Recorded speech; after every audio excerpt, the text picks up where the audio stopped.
Chapter 2:15. Seeing that White and Luo boat had already escaped behind him, Dake immediately asked, "What is it?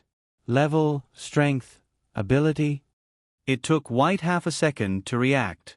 She hurriedly said, "Third tier, very strong, can shoot magic light cannons, high-speed regeneration." Dake's eyelids twitched. Third tier means at least 7-star. It has long-range skills, which means it's not a blank slate. And high-speed regeneration. Is it an orthodox high-level demon? Vampires might not be as powerful as demonic dragons, but they were often more difficult to deal with than demonic dragons. They were often more agile and unpredictable. Simply put, the rolling tactic was very difficult to use. It's decided then, Kettle. In short, the all-powerful Kettle. Although Huahu was not big in size, it still looked imposing as it blocked the hole. When there was nothing to do, its back was always reassuring. Dake quickly said, "There's only one way out from here.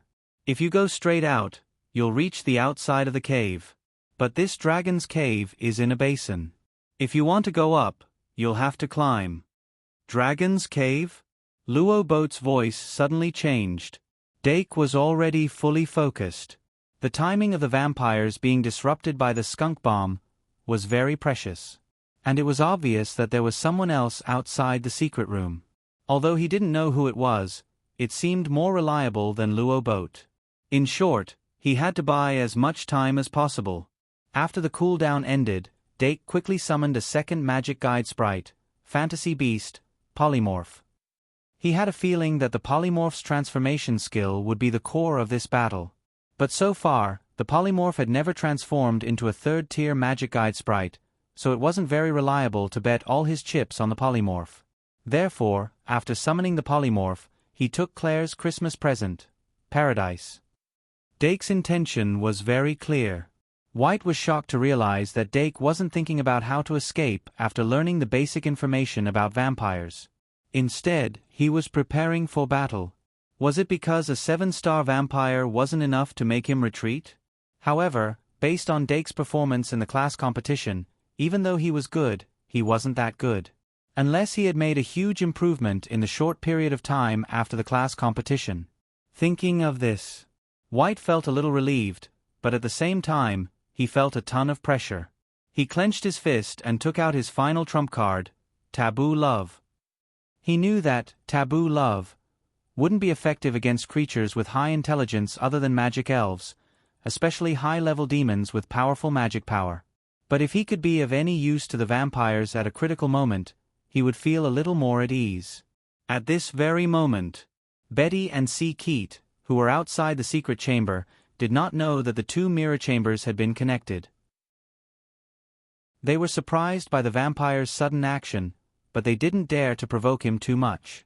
Vlad's scream from the skunk bomb made them tremble in fear. C. Keat had already slipped to the corner, half of her head trembling uneasily.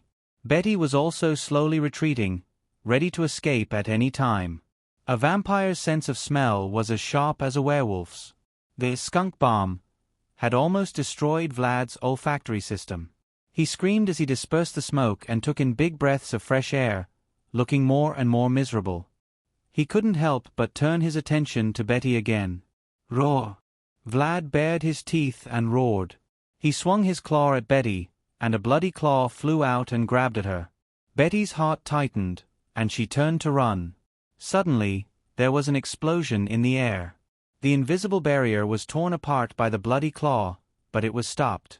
Betty took the opportunity to slip into the corner and out of Vlad's sight. She and C. Keat each took a side, not daring to show their heads again. Both of them were nervous, afraid that Vlad would chase after them. However, after the vampire swung his claw, he no longer paid any attention to them. In the blink of an eye, the vampire had already rushed into the secret room. Betty instinctively took a step forward, but then hesitated. What could she do if she rushed back? He couldn't do anything. After the moon god incident, the members of the church had matured a lot. Their personality flaws might not have changed, but they thought about things on a different level. Betty and C. Keat's eyes met, and they both knew what the other meant. There was no hope. From their point of view, White and Luo boat were already beyond saving. If they didn't escape now, they would also die in the vampire's mouth. They had to escape. The two reached a consensus. Then, the howling vampire that had rushed into the secret room was blasted out at an even faster speed. Boom! Betty and C. Keat couldn't understand. Vlad, who had almost turned into a pancake, slid down from the wall. He supported his body with his feet and held his forehead with his hand. He felt that his brain was swollen, and he couldn't understand. What had just happened? A tortoise-like mollusk had punched him in the face? How could the mighty Lord Vlad be sent flying with a single, soft punch? No. It seemed that at the moment of contact with the fist, something had flowed out of his body, causing him to be weak for a moment. The mollusk seized that moment of weakness and gave him a head-on blow. Vlad's mind gradually cleared, and he struggled to stand up. His vitality, which had already been weakened by the thunder liquid bomb, was further weakened. But Huhu's blow to the head finally woke him up completely. He began to calm down, and was no longer full of contempt like before. However, at this moment, the entire world underwent a drastic change. Vlad's expression changed greatly. His blood-red cloak unfurled angrily, and a pair of pitch-black bat wings stretched out, carrying him high into the sky. As soon as his feet left the ground, magic power spread to his feet. He had never seen that kind of strange magic wave in his life, even though he didn't have much memory of it. But that feeling of unfamiliarity and fear couldn't fool him. Vlad didn't want to admit that a human child could make him feel fear. Mana veins instantly covered the surroundings, densely packed like a grid. Buildings, which seemed to have been moved out of a fairy tale world, rose from the ground one after another. The whole world had been forcibly squeezed into the paradise, filling it to the brim. A merry-go-round with colorful lights appeared in the dragon's nest, scaring White and Luo boat to jump away. A small section of the haunted house entered the hero's secret room, and a ghost wearing a sheet floated in it. A huge Ferris wheel rose outside the secret room, directly reaching the ceiling. The secret passage, which had become gloomy and silent due to the arrival of the vampire, was suddenly filled with a cheerful melody. The golden-haired young master walked out of the secret chamber and looked up at the vampire who was on top of the Ferris wheel. Their gazes met in the air, but there were no sparks. Betty and C. Keat, who were hiding in the corner, were startled by the hedgehog cat trash can that suddenly appeared behind them. They almost screamed. C. Keat looked at the golden-haired young man who walked out of the secret room with a pale face. It wasn't the first time she felt frightened. Why was the one who walked into the secret room White Gouda, but the one who walked out was Dake Dimming? Could the secret room, which was full of mirrors, turn into a living person? It's a field card. Betty looked at the golden-haired young man, who was only a first-year student, and was shocked. The creation of a field card was extremely complicated and tedious. Even a fourth-year student might not be able to create one successfully. Most of the magisters could only master some simple methods of creating field cards after graduation.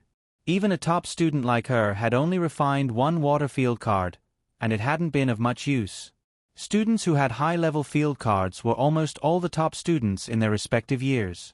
Even though she didn't know the effects of Paradise, she could tell from the details of the projection that it was an extremely high-level card. However, she didn't have any ill feelings towards Dake. The stronger the student who appeared at this time, the more reassuring it was. She suppressed the thought of running away and stared at the golden-haired young man who was still calm and graceful in the face of a high-level vampire. Her fingers trembled slightly. The sound of her heartbeat suddenly became louder. Vlad's attack came without warning. The field card hadn't fully opened yet, and he attacked in an instant. Bright red liquid flowed out from his cloak and climbed up his arm. He clenched his fist slightly, and the bright red liquid turned into a blood-red rapier. He flapped his bat-like wings, and his body swooped down. In the blink of an eye, Vlad's body was already within 3 meters of Dake. His arm and rapier moved forward, and the sharp wind from the rapier almost pierced Dake's forehead. Dake's bangs flew upwards, and his eyes were stimulated by the strong wind, and he couldn't help but squint. "Careful!" The frightened voices of the young boys and girls came from all directions. Vlad's expression suddenly changed, and he froze in midair, his rapier still in a downward posture. A pale hand grabbed the blade of the rapier, and with a little force, it bent back. Vlad's expression was one of struggle, and he finally couldn't help but abandon the rapier and retreat. No matter how big his heart was, he couldn't remain indifferent after seeing his other self walk out from behind the human youth. Strange. He felt extremely uncomfortable from the moment the human youth appeared. Now, he was so frightened that his scalp was numb. They hadn't even clashed yet, but his aura had already hit rock bottom. After he retreated, his back was pressed against the ceiling, and the bloody light in his eyes flickered uncertainly. Saliva flowed down his throat, causing his Adam's apple to undulate. He swallowed his saliva and bared his fangs. He finally squeezed out a hoarse voice from between his teeth. "Who are you?" A 3,000-word chapter. Where's the treasure chest? Maybe he was stood up. Chapter 216. Who am I? I'm just a student with a bad temper after waking up. Dake did not answer Vlad's question directly. The success of the multiform monster's transformation was beyond his expectations. He injected his magic power into Fantasy Beast, Ever-Changing Monster, and soon received feedback on the information. Card name, Fantasy Beast, Multiform Monster. Type, Fairy card. Level, *******. Race, Fiend. Website, https://m. Vipkanchu. VIP attribute, Dark. Magic power, 600 attack, plus 200 defense, plus 200 ultimate skill, none. Obviously, this was not a normal transformation. The multiform monster's transformation had always had two modes. One was a normal shape change. The other was the transformation skill. The former could freely transform into other objects with information stored in its memory. However, it would only change its appearance, and the transformation would often be incomplete. The latter could copy part of the opponent's data to increase its attack, defense, and skills. However, it could only be used on the magic fairy and could not be higher than its own level. In the beginning, Dake only wanted to transform it into Vlad's appearance and then use some small tricks to increase its ability. He wanted to interfere with Vlad's mind and suppress him on a tactical level. Therefore, he had to appear confident and calm in order to fool Vlad. However, after the transformation, the multiform monster's magic circulation had a problem. Originally, the magic fairy in his hand had its information recorded in Paradise. Once it opened up, it could form an energy cycle with Paradise and the other magic fairies in Paradise. The more magic fairies there were, the greater the energy cycle, and the more benefits it would have. The various abilities of the magic fairy would naturally be affected by the energy cycle. This was also one of the mechanisms of the field card. In other words, it was affected by the Paradise S field. The multiform monster's transformation in Paradise was affected by this. To be more precise, it was affected by the haunted house in Paradise. After Dake obtained Paradise, he did not do much research, so his understanding of Paradise was still superficial. This type of magic card was based on the feedback of magic power. The information given to the Magister was actually very basic. If he wanted to have a deeper understanding and dig out the potential of the magic card itself, he would have to repeatedly experiment and develop it. Just like this time, Dake realized that in the haunted house in Paradise, certain abilities such as disguise, imitation, and transformation would be enhanced to different degrees. According to this train of thought, perhaps it would be even more effective on undying species, spectre-type magic spirits, and other magic spirits. In any case, after gaining the buff from the haunted house, the shape-shifting monster's transformation skill had a breakthrough. The first was the increase in universality. The target of transformation was no longer limited to magic elves. With the support of the field, the polymorph monster was able to copy part of the data of objects other than the enchanted sprite, although this part of the data was likely to be discounted. The second was the improvement of his basic abilities. Transformation was no longer limited to those on the same level and below. Cloning across the ladder became feasible. However, it could not exceed the amount of data of those at the same level. However, it changed from can only copy data up to the highest level of the same rank to can only copy data up to the highest level of the same rank, and it was incomplete. Take the current situation for example. The polymorph monster was now in the state of Bliss 3, and its star level had increased to 4 stars. It belonged to the second-tier magic spirits. Originally, it could only copy part of the data of the highest 6-star magic spirits. However, in the haunted house, it could copy the state data of the vampire, which should be a 7-star vampire, when it was a 6-star. This part of the data would be more blurry, fluctuating within a certain range of values, and was very unstable. Just like the DNA of the polymorph monster, it was constantly changing. In addition, it did not successfully copy the killer skill. This was very likely because the ability of the haunted house was not perfect. Regarding this point, it could be the development direction of the next version of Paradise. Dake's thoughts turned. The polymorph monster now had the attack and defense panel of the vampire when it was a 6-star vampire. Due to the buff of Paradise, each of its magic attack and defense had increased by 200 points. However, it did not have a killer skill. The transformation completed based on the foundation of Bliss 3 could only last for 15 minutes. This 15 minutes was the line between life and death. However, in a magic duel, 15 minutes was a full 30 rounds. It was more than enough. Confidence came from an accurate understanding of his own strength. Dake raised his head to look at Vlad. There was already a stack of cards in his hand. He spread out the stack of cards like a peacock spreading its tail. Then, he pulled out a card. He used the usual summoning spell. It was as smooth as silk. Under the effect of Paradise S summoning time -1s.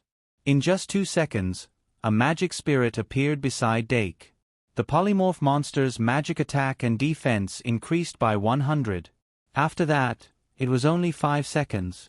The 4th magic guide spirit was successfully summoned. Then the 5th, the 6th. It was not until the little monsters were locked in the spell cages that they were summoned. A total of 7 magic spirits, including the polymorph monster, gathered beside Dake. All 7 magic guide fairies received an increase in magic attack and defense by 700 each. Dake waved his hand slightly, and they retreated into the secret room behind him, the haunted house. The ghost that was born with the haunted house poked its head out and looked around curiously. Vlad was very puzzled by Dake's summoning of so many low-level monsters in one go. However, he was indeed frightened by the polymorph monster, so he did not act rashly. Little did he know that in this short period of time, the polymorph monster's magic had increased to 1100 points, and its attack and defense panel had very likely surpassed his. As the saying went, if one step was slow, every step would be slow. He had completely lost all opportunities. The next one to blow the horn to attack would definitely not be him. Hurry, hurry! From the mouth of the polymorph monster, vampire transformation, came the polymorph monster's cry. Dake's expression froze, and he shouted, "Go!" The polymorph monster, who was already eager to give it a try, suddenly exerted strength in its legs and suddenly exploded. Its entire body turned into a red arrow and shot toward the vampire on the ceiling. The battle was about to start. Vlad was forced to fight. The rapier in his right hand shook and returned to its straight position. He spread his wings and swooped down like an eagle. Using the acceleration of gravity, he began a direct confrontation with the polymorph monster. The moment they exchanged blows, Vlad's rapier was firmly grasped by the polymorph monster's left hand. The polymorph monster grabbed the rapier and pulled it back, instantly pulling Vlad's body close. Then its right arm clenched into a fist and fiercely smashed Vlad's nose, almost breaking it. Ah! Vlad's nose bled as he screamed. He simply gave up on the rapier. The blood cloak on his back turned into a fist, reaching out from his shoulder and fiercely smashing at the polymorph monster. However, the polymorph monster clearly had the upper hand in terms of speed. While it dodged to the side, it even threw a punch at Vlad's face. Boom! Vlad was smashed into the Ferris wheel, and the polymorph monster suddenly caught up. The two of them began to fight each other on the Ferris wheel with their fists. "This is not what I want," Vlad roared in pain. After a little more than a minute of fighting, he could no longer hold on. At this moment, following the summoning of the Diru beast, the polymorph monster's magic attack and defense both increased by 100. The difference in power between the two sides was once again widened. Vlad suffered a pain that a noble vampire shouldn't have to endure. He was forced back in his battle with himself, and both the physical and mental pressure had reached a peak. Finally, he couldn't take it anymore, and a flash of magic burst out from his palm. Two magic arrays rotating in opposite directions suddenly appeared. He seized the opportunity and fiercely pushed his palm towards the polymorph monster's chest. But the moment before he made his move, that strange feeling of weakness appeared once again. His attack paused, and the magic beam he shot out again only had half of its power left. That bit of power only left a scorch mark on the polymorph monster's chest. Busy. The polymorph monster used Vlad's body to make an innocent tilted head kill. Fuck. Vlad's mental state suffered another heavy blow. In the next moment, a beam of magic light instantly arrived and brushed past the base of his thigh, leaving behind a horrifying wound that was dripping with blood. Vlad abruptly lowered his head as he screamed, only to see a harmless magic elf about to close its mouth. It was Ivan who had used imitation. With the buff of paradise, Ivan was no longer a little cutie who could kill people with a single skill. He stuck out his tongue, and only felt that the magic beam that was shot out of his mouth was unexpectedly spicy. Vlad's face was ashen, and he wondered if he had run into some top-secret summoner base. Where did these unheard-of summoned beasts come from? But the polymorph monster was at the peak of its excitement, and wouldn't give him a chance to stop and take a breather. Vlad was only distracted for a moment, and he was sent flying with a punch. The iron frame of the Ferris wheel was twisted from the impact. His magic was constantly being used up on high-speed regeneration. Pain and humiliation pressed on his nerves. Vlad's face became more and more sinister, and the red light that erupted from his eyes was terrifying. Suddenly, the blood cloak on his back suddenly opened, and countless bats swarmed out from under it. The polymorph monster didn't have time to react before it was surrounded and bitten by the bats. Vlad then revealed a sinister smile. After these 2 minutes of fighting, he was sure that he had found the polymorph monster's weakness. At best, it's a human-summoned beast, and even its flaws are exactly the same. Vlad, who had climbed up from the Ferris wheel, took a deep breath. The bats that were transformed from his true form had fangs comparable to vampires, and even the toughest skin couldn't stop the bats from biting. The hormones injected through the fangs would paralyze the prey's nerves. Not only could they absorb blood, they could also absorb magic. The polymorph monster only had 1,200 magic points, and it had already used up more than half in the fight just now. Now that it was surrounded and absorbed by hundreds of bats, it wouldn't be long before it was sucked dry.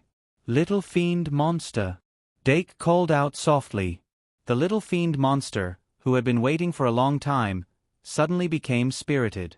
Then, a dark golden beam of light shone into its forehead. The little fiend monster, who had turned from 1 star to 2 stars, immediately opened its eyes wide. Demon hypnosis. A light wave with a hypnotic effect was instantly emitted. Vlad suddenly lowered his head. At first, he thought that it was some terrifying and strange magic, but after being hypnotized, he only felt a trace of sleepiness and couldn't help but yawn. He couldn't help but laugh at the slight effect. Then his eyes suddenly widened, and he saw those bat clones falling down like dumplings. Heartsuit, heartsuit. Then, a bewitching sound was heard. The sound wave that turned into a large area of water swept over, and the hundreds of brittle bats were all shattered. There were traces of blood left on the ground. "Hurry, hurry!" The polymorph monster that had escaped let out an angry cry, but a snow-white and petite figure suddenly swept past it. Cat fist. The claws that had copied the golden sword lion's data instantly tore Vlad's chest apart. The remnant light energy burned the wound that was so deep that the bone could be seen. The dilute beast's attack value had been stacked to 3,200. Perhaps it was slightly weaker than Vlad at his peak, but it wasn't difficult to deal with the injured and exhausted Vlad. It flashed around on the Ferris wheel, showing its ruthless killer side. Vlad didn't even have time to think before he was forced to flee by the light element's natural enemy. After a few minutes of fleeing, he suddenly discovered that the hateful white cat's power had increased dramatically. What the hell is going on? He couldn't understand. Vlad crazily roared in his heart. For the first time, he felt fear toward a human magician. The milk jug that had just been summoned passed its milk to the polymorph monster that was already showing signs of exhaustion. The polymorph monster immediately looked as if it had received a treasure. It raised its head and drank. Immediately, a strong vitality flowed into its limbs and bones, and the magic that had been depleted by more than half was almost fully recovered. It excitedly cried out a few times to express its gratitude, then spread its wings and once again shot toward the panicked Vlad. Poor Vlad. It was already difficult to deal with one magic guide fairy, and now it was even more difficult to deal with two. If it was a magic guide fairy, it would have most likely died by now due to exhaustion of magic. As a high-level vampire, its terrifying vitality still played a role. Even if he was beaten into a sorry state, he was still alive. But being alive now didn't mean that he would be alive in the future. Vlad felt the threat of death was already in front of his eyes. The scythe of the Grim Reaper was almost at his neck. From the arrogance when he first appeared to the fear now, only a short period of time had passed, but Vlad's view of the world had already been turned upside down. He desperately held on, his spirit stretched to the limit, his brain abnormally active. I don't want to die. But how can I not die? Vlad suddenly burst out with a terrifying magic wave, and a line of blood shot out from his fingers like a blade that tore through the void. The Dilu beast and the polymorph monster were instantly forced back. Vlad's eyes focused, and his feet kicked back. Boom! A loud explosion. The vampire that had spread its wings and was surrounded by the line of blood shot toward the blonde youth on the ground like a missile. 2-in-1 4,200 words. Giving away a few hundred words every day for free, what a loss. Monthly votes, monthly votes, monthly votes. For all O+. Chapter 217. Archmages were still a magic profession. Archmages like the Valkyrie were still a minority. Vlad wasn't wrong to view them as summoners. It was just a summoner, just a part of a magus. If one really treated archmages as summoners, then the end result would often be fatal. Many demons had made this mistake in the early days of the rise of the archmages, and had paid a huge price for it. Vlad's diving speed was undeniably fast. Decapitation was also very effective against a summoner. Under normal circumstances, a summoner's weak physique wouldn't be able to dodge this sudden attack at all. Vlad pointed a finger at Dake before he even touched him. Remember the URL. Vipkanshu. VIP. The line of blood that shot out from his fingertip wrapped around his body. At this moment, with his fingertip as the point, it instantly shot towards the golden-haired youth on the ground. If this attack hit, the blade-like threads of blood would shred the youth to pieces in the blink of an eye. But Dake wasn't someone who would get carried away at a time like this. Since he was standing right under a vampire's nose, he was naturally prepared to deal with a surprise attack at any moment. In the nick of time, Dake's figure suddenly disappeared from Vlad's sight. The fatal threads of blood pierced through the air and shot into the ground. Vlad's expression changed drastically. He turned his head in the direction of the smell and saw the blonde youth appear in the open space 3 meters away. Dake, who had used the blink charm to dodge this fatal attack, looked coldly at Vlad, who had been brought to a sudden stop in front of the secret room. Snap! He snapped his fingers. The Hawkman hiding in the secret room, haunted house, immediately used his one and only killing move, Feather Dance. Just a flap of his wings and a large amount of feathers flew out, surrounding Vlad in a gust of wind. Moo! The milk can curled into a ball as he charged, a metallic luster appearing on the surface of his body. He relied solely on the defense of the rounding charm to roll forward and crash into Vlad. The moment Vlad landed on the ground, he had wanted to continue with his decapitation strategy, but his vision was interrupted by Feather Dance. Then, he was hit by the milk can, and his entire plan was ruined. He was forced to turn toward the milk jug. He manipulated the blood threads to entangle it and threw another punch. Bang! This punch was so powerful that it sent the milk jug flying back into the secret chamber. However, Vlad felt a sharp pain in his finger after the punch. It was as if he had punched a steel plate and the bones in his finger were about to break. He endured the pain and suddenly turned around, only to discover that the two magic guiding fairies he had forced away had already landed on the ground. The Diru beast's eyes were filled with anger. It was extremely angry that Vlad had bypassed it to attack its master. As soon as it landed on the ground, it charged forward and aimed a furious, cat fist at Vlad's chin. If Blood Cloak hadn't blocked it in time, Vlad's jaw would have been crushed. The multiform monster didn't think so much. It followed closely behind the Diru beast and joined forces with the Diru beast to suppress the vampire. Therefore, the battle shifted from the sky to the ground.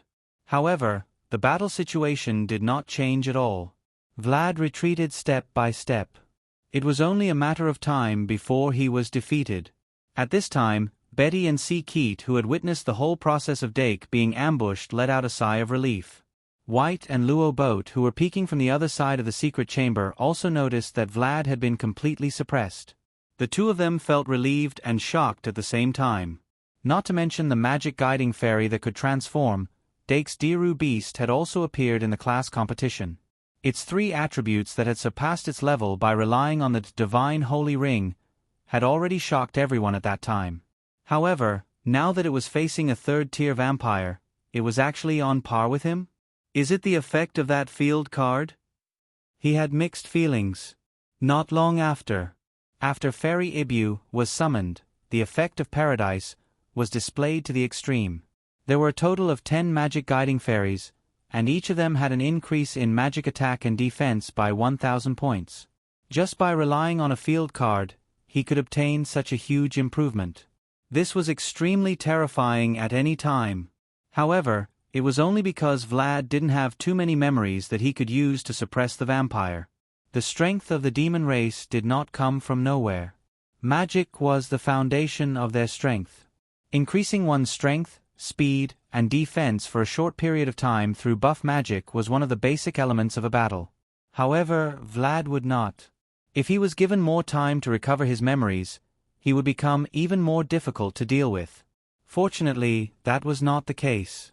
Fairy Ibu joined the battle under Dake's command. She raised her head and began to sing the Song of Charm. Heartsuit, mesmerizing voice, was activated, and while it dealt slight damage to the vampires, the mesmerizing effect of mesmerizing body was transformed into a voice that expanded to the vampires. As a female, Vlad was not completely immune to the charm effect of charming body. He suddenly became absent-minded in the midst of the fierce battle. In that instant, the Diru beast's cat claws pierced through his abdomen, and the shapeshifter's iron fist shattered his arm bone.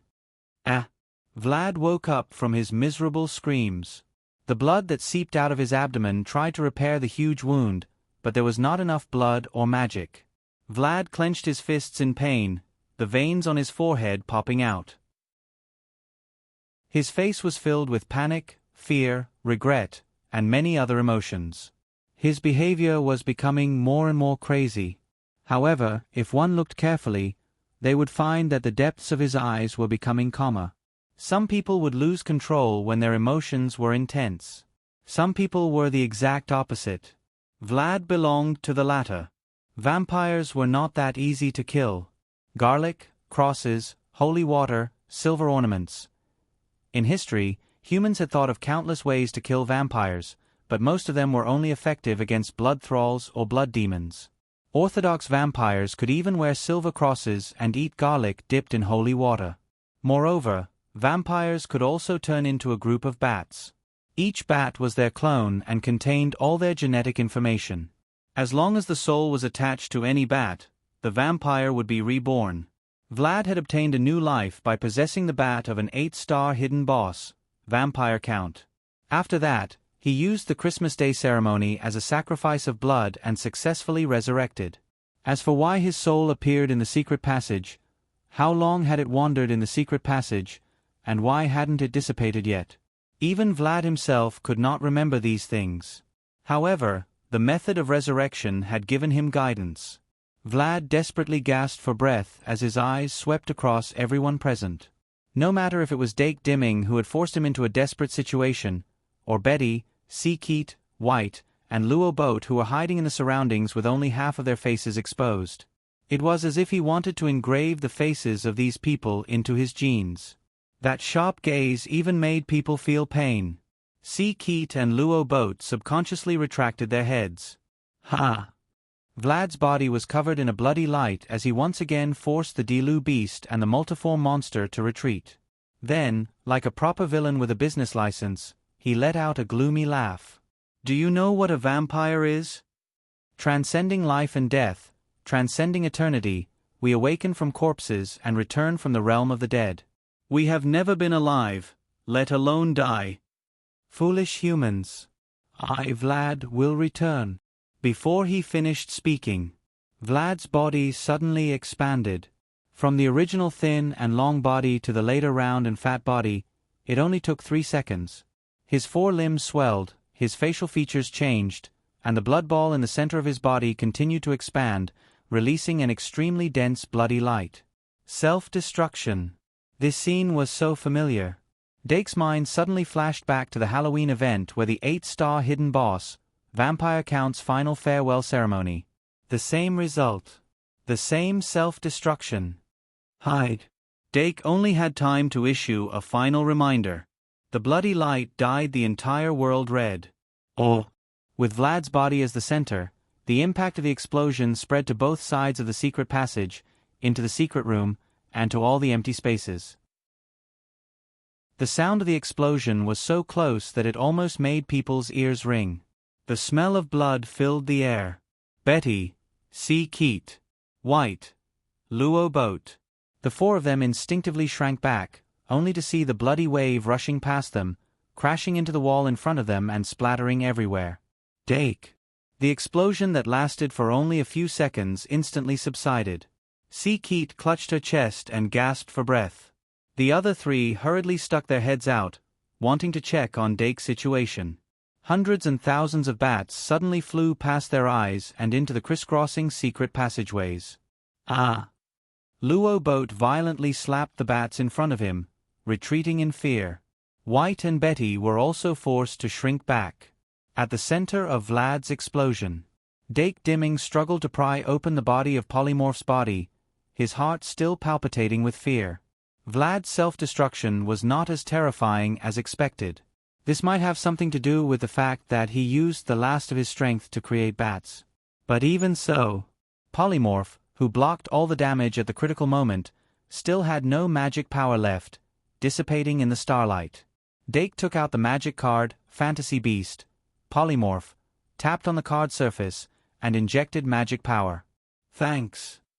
Busy, Vlad's self-destruction was more like a pretense. He obviously wanted to escape, not die together. The bats scattered in the secret room would become the carriers for his rebirth.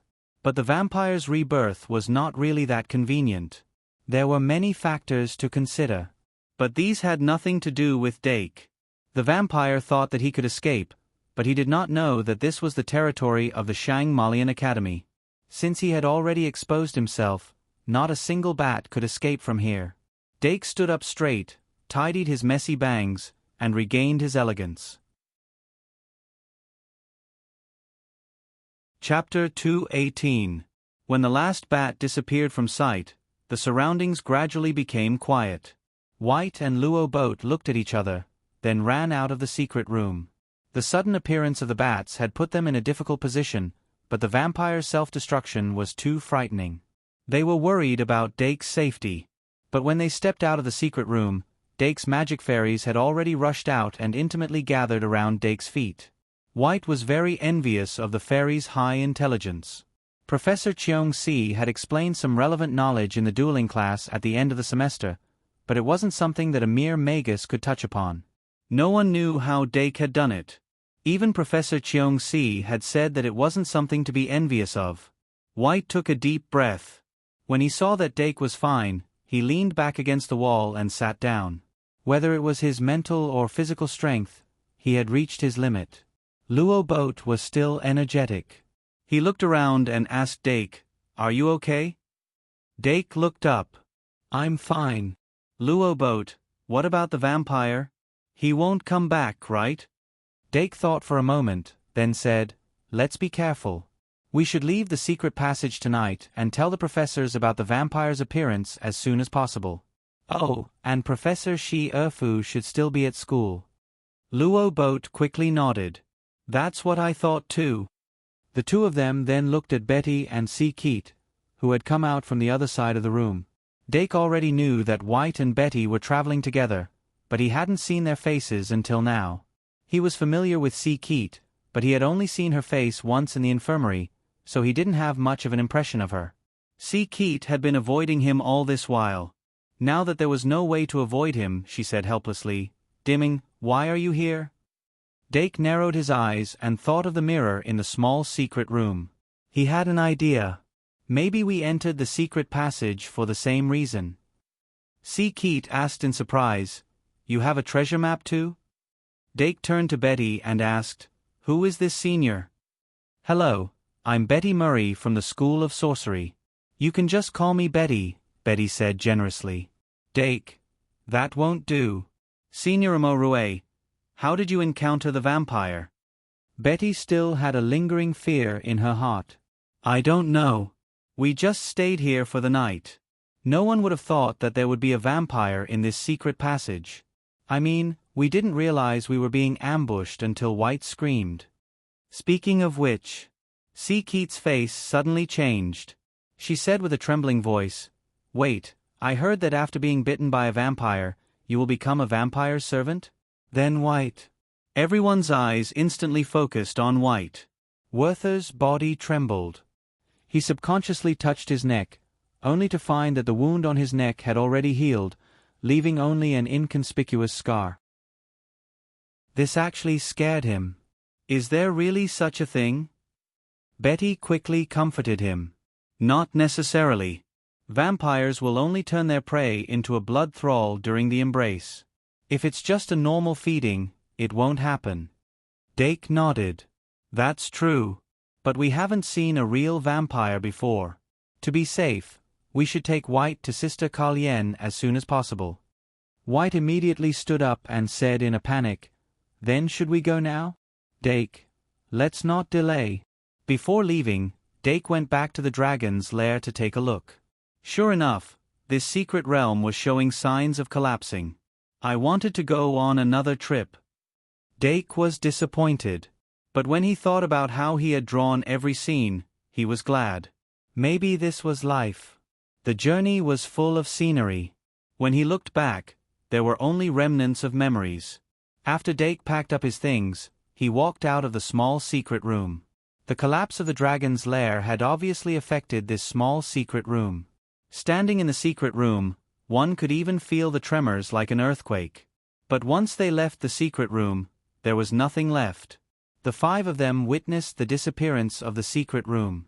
Then, they set off on their journey home with mixed feelings. Along the way, they didn't encounter any other danger except for a few bats.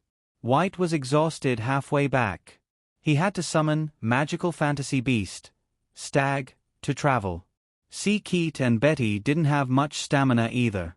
They walked and stopped for a while. Finally, they left the secret passage before 8 in the morning. At this moment, everyone was exhausted beyond belief. But in order to completely resolve their worries, they dragged their tired bodies and knocked on the door of the infirmary. Sister Kalien finally had a good night's sleep. She didn't want to be woken up by the noise. She didn't look well when she opened the door. But when she learned that White had been bitten by a vampire, she immediately said, "Come in first." Sister Kalien put White on the bed. First, she checked the bite wound on his neck. Then, she applied alcohol to disinfect it and took out a needle to draw blood. She dripped the blood on a petri dish. Then, she made a temporary reagent and dripped it into the petri dish for testing. The reagent reacted with the blood and emitted light of 7 colors. After checking the spectrum, Sister Carl-Yen finally relaxed. Luckily, there are no signs of blood enslavement. She put down her tools, took off her gloves, and washed her hands. Then, she turned around and said, "Tell me, where did you run into the vampire?" Dake talked to Betty and the other 2 for a while. Then he said, "In the secret passage." Sister Carl-Yen looked at them and asked curiously, "Is it over?" Dake shook his head. "Not yet." He turned into a swarm of bats and fled to various places in the secret passage. Crossing her arms, Sister Carl-Yen rested her chin on her hand and pondered. He turned into bats and fled? That's what vampires usually do. But don't worry. I've already notified Professor Shi-Erfu. She'll be here soon. If it's true, you might get bonus points.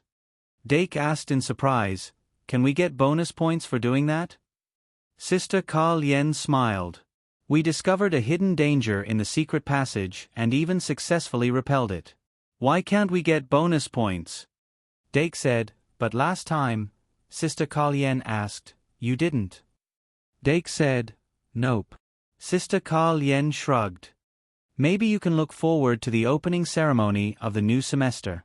Arte always liked to store up some things, and then choose a grand time to light them up personally, just like setting off fireworks.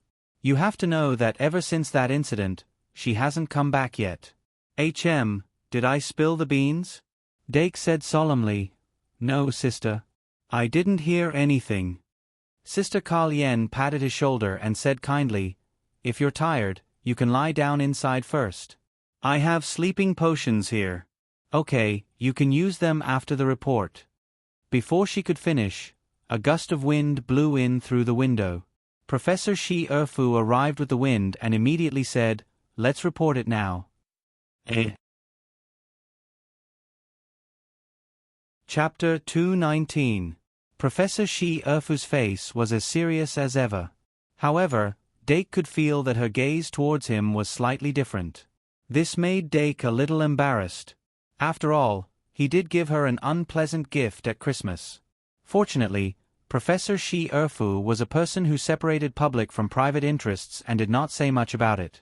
Dake then described in detail the reason why he entered the secret passage and the process and result of his encounter with the vampire. He did not hide the fact that he used the Paradise card to defeat the vampire Vlad. Although the school prohibited professors from giving students magic cards for free, even if it was a semi-finished product, it was still the same. However, by Christmas, Claire had already left her job, so it could be said that he had perfectly avoided this rule. In addition, the card was made by Dake himself, so it did not violate the handmade rule. The only thing left was the moral aspect. Therefore, Claire specifically stated that he could not use the Paradise card on events related to the competition. The first website was https://m. Vipkanchu. VIP. Moreover, special circumstances were special. Professor Shi-Erfu was not an unreasonable person. She did not say much in this regard. Instead, she showed a considerable degree of appreciation for Dake's actions. Then, her face became gloomy at a speed visible to the naked eye. "I remember that I specifically reminded you that the secret room is very dangerous and is forbidden to enter. Especially White and Luo Boat, you just came out of confinement." The change in atmosphere was so fast that White and Luo Boat did not have time to react. White was originally sleepy, but she suddenly woke up. Luo Boat subconsciously shrank his neck. Keat's face was not looking too good either. Only Betty retorted, "Professor Shi-Erfu, that's not a rule, and it's a holiday right now." Shi-Erfu, "Yes, so I'll only deduct 50 points from each of you." Betty, "Professor, that's not fair. Sister Carl-Yen didn't say that." Kalian coughed. "Ahem." Sylph glared at her fiercely and said, that's one thing. In view of the fact that you discovered the vampires, you have indeed done a meritorious service. After I find out the truth, I will give you extra points as compensation. This matter can be considered cancelled out. It's fine as long as you don't deduct points." White gradually lay flat on the bed, and her eyelids began to fight again. Professor Shi Erfu continued, "As for the fact that Dake defeated the vampire and saved the four of you, I'll explain it to the principal and then announce the reward." Dake couldn't help but smile. It seemed like he would be able to subsidize the materials for fusion and zoo. Professor Shi Erfu said, "You'd better rest well in the infirmary and let Sister Kalyen check your physical condition. We will take care of the following matters properly." When Professor Shi Erfu disappeared into the wind again, Dake could not help but look envious. Whether it was the principal's teleportation-like entrance or Professor Shi Erfu's way of moving as wind, they were both very enviable. When would he be able to master a spell of the same level? As he thought about it, he suddenly felt tired after a sleepless night. Dake yawned, found a bed, and lay down. Soon he closed his eyes. Si Keet, Luo Boat, and Betty did the same. Soon they all fell asleep. Sister Kalyen shook the sleeping potion in her hand and heated it up with magic power. The potion evaporated and helped Dake and the others fall into a deep sleep. Then, she carefully examined the five of them. After confirming that they had no internal or external injuries, she was finally relieved. They encountered vampires in the first grade and were not injured. I wonder if they were unlucky or lucky. She returned to her desk, sat down, and looked out of the window. This year's winter was particularly unusual. When Dake woke up, he realized that he had missed a lot of big news in the past few days while exploring the secret passage. He leaned on the bed, eating the dinner brought by the little demon beast while reading the 2 days of the Great Sage daily. He could not help but sigh. It's Christmas indeed. Compared to the small fights in school, the outside world was much more lively. December 25th, midnight. While all the people in the kingdom were celebrating the arrival of Christmas, the Badia prison under the jurisdiction of the saint was attacked by a heretic group. In order to maintain stability, the saint did not release the news until the day after Christmas. Then, it was immediately condemned by the kingdom's famous officials. The saint claimed that the prison's defense was very strong and that all the heretics who invaded the prison had been eliminated. No one survived. However, those who were not very fond of the saint took the opportunity to criticize them. They firmly believed that the saint must have concealed the news. Otherwise, they would not have released the news until 48 hours after the incident. The reason for blocking the news was to maintain stability. However, if all the heretics were eliminated, it would undoubtedly be an exciting event. It should be promoted as a festive event. Therefore, the saint must be lying about this matter. Such discussions became more and more intense, and the kingdom's newspapers were full of related speculations. The core reason for such an uproar was that most of the prisoners in the Badia prison were ferocious war criminals. There were even some demi-humans who had mixed blood with demons. Dake temporarily put down the newspaper and drank the last mouthful of soup. He then put the cutlery in the basket and let the little demon beast take it back. White and the others kept looking at him. It seemed that they also wanted to eat, but the little demon beast was only responsible for one person's meal, so he could only apologize. The appearance of vampires in the Shang Malian Academy's secret passage should have been a big deal. But now that the saint was in danger, it was already good that the academy did not kick them when they were down. The saint probably could not even take care of themselves. The Sage Daily also mentioned that the kingdom had strongly intervened in this matter and wanted to conduct a thorough investigation of the Badia prison. Of course, the Dove faction was involved. For a time, all kinds of rumors were spreading. Some prophets who wanted to see the world in chaos even crazily added drama to themselves. They said that the Demon King would be resurrected, causing panic among the people. Dake did not know the truth and did not want to make wild guesses. However, the prophets' predictions were not all sensationalism. The Demon King would be resurrected sooner or later, but in what form would he be resurrected in? Another half an hour passed. Sister Kalyen returned from outside with news that was neither good nor bad. Professor Shi Erfu had always been swift and decisive. After leaving this morning, he immediately gathered the professors who were still in the school and conducted a thorough search of the secret passage. With a bat tracker made by Professor Kazair, they only took a day to kill all the bats in the secret passage. However, Vlad was not among the bats that were killed. This meant that there were two possibilities. 1. Vlad was not possessed. 2. Vlad was able to evade the professor's search after possessing a bat. The first possibility was more likely. The soul was a forbidden zone. Magisters were still very inexperienced in the study of souls. If Vlad was not possessed by a bat and continued to wander about as a soul, then it would be very difficult to find him. However, a soul could wander about in the mortal world for a maximum of 168 hours. Ordinary souls would dissipate within 24 hours. During this time, the soul would gradually weaken with the passage of time. Its self-awareness would also quickly disappear, and it would become a soulless ghost. If Vlad could not find a bat to possess within 168 hours, then he would not have the chance to be resurrected.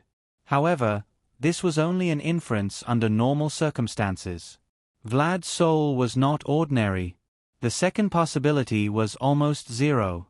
However, if it was in the secret passage, then perhaps there was a hidden place that even the professors could not find. In order to deal with this, the professors had sealed all the entrances and exits of the secret passage and had stationed golems to guard them.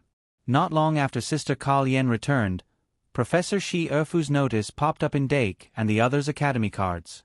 From the moment the notice was sent out, the secret passage would become a forbidden zone. If anyone was found to have entered the secret passage, they would be expelled immediately. Such a strict ban was very rare in Shang Molian history. This meant that there was no possibility of cheating.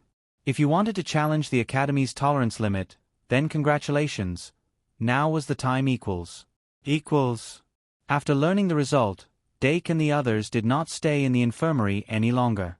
After thanking Sister Kalyen, they left the infirmary one after another. Dake went straight back to the dormitory. After not seeing each other for 3 days, he realized that he missed the catnip plants. The catnip plants thought the same and came over to him as soon as they saw him. Dake squatted down and picked up all 3 catnip plants. After a long time, he remembered to open Paradise and summon the magic elves one by one. The dormitory suddenly felt a little warmer. Dake took off his clothes and brought the 3 catnip plants into the bathroom. He washed off the dust and took a bath himself. The garbage slime had crawled to the edge of the bathtub and he grabbed it and put it on his face. Superficial, overall, he had gained a lot from this treasure hunt. Not only did he see rare sceneries, but he also obtained the Valkyrie's alchemy array and even practiced with vampires. Especially after it was over, the Academy helped to clean up. There was no better Christmas present than this. Dake thought happily. This was the only year that Yvette did not give him a Christmas present. He had no choice but to take it himself. Unlike Dake, Luo Boat parted ways with Yvette after leaving the infirmary. It was not that he wanted to separate, but Yvette chose to travel with the church. Everyone had their own ambitions. Luo Boat could do nothing about it. In any case, he could not be with Si Keet. Luo Boat was born in a military family and had mixed in with a group of veterans since childhood. He had been taught to distinguish between kindness and hatred, to seek revenge, to do what should be done, and not to be so stubborn. It was just that since school started, he and Yvette had been inseparable. Now that they were going their separate ways, he felt a little lonely. He came to the tower of the Knight Academy and nodded to the statue of the knight guarding the tower. The old knight smiled kindly and opened the tower door. Luo Boat walked into the common room and watched the 2 seniors play chess for a while.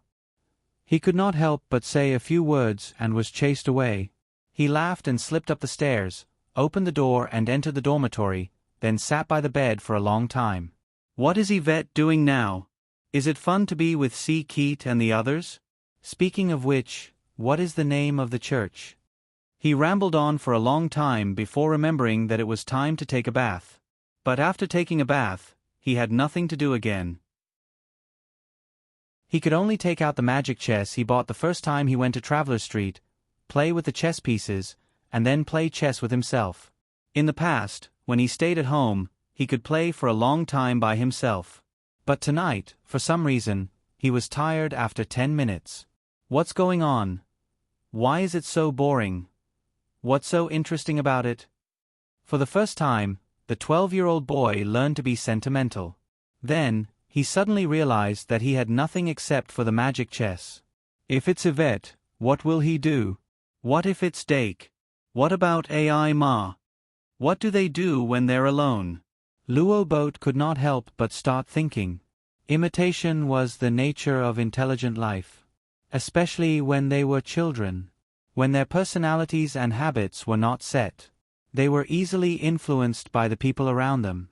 Luo Boat could not think of what Yvette would do, but his eyes rolled and he thought of what Dake and AI Ma would do. Read a book.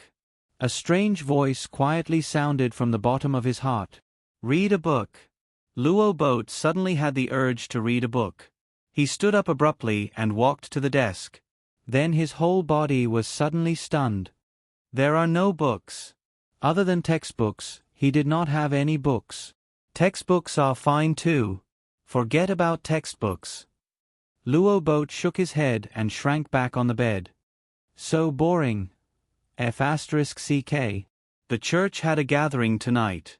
There were two purposes for the gathering. One was because Yvette and the other two had just returned from the secret passage, and the other members of the church wanted to hear about their adventures. This kind of gathering together to listen to stories seemed very normal, but it was very rare for the members of the church. They also wanted to experience that feeling. The other purpose was to give the church a name. The new year was a new atmosphere. No one liked to stay in the dark all the time. The members of the church reached a consensus that they would change their appearance in the new year and walk on the stage as a society. In order to achieve their goal, they first needed a flag.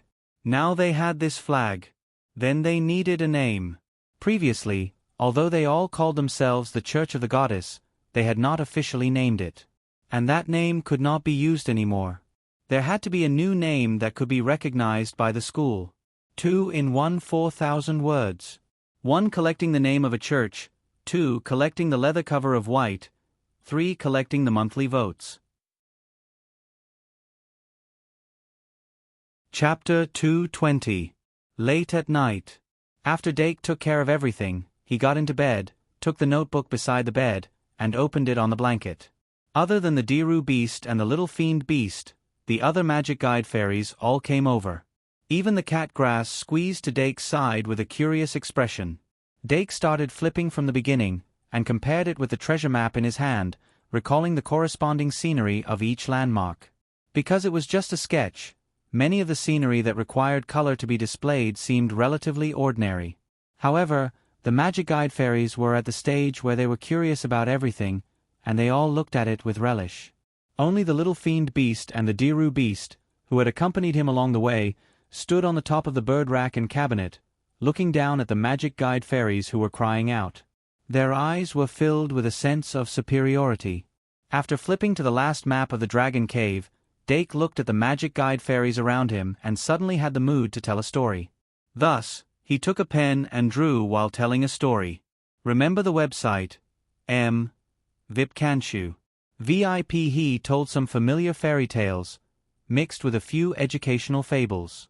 Gradually, Dake found that they were listening more and more seriously, even more seriously than when they were looking at the scenery.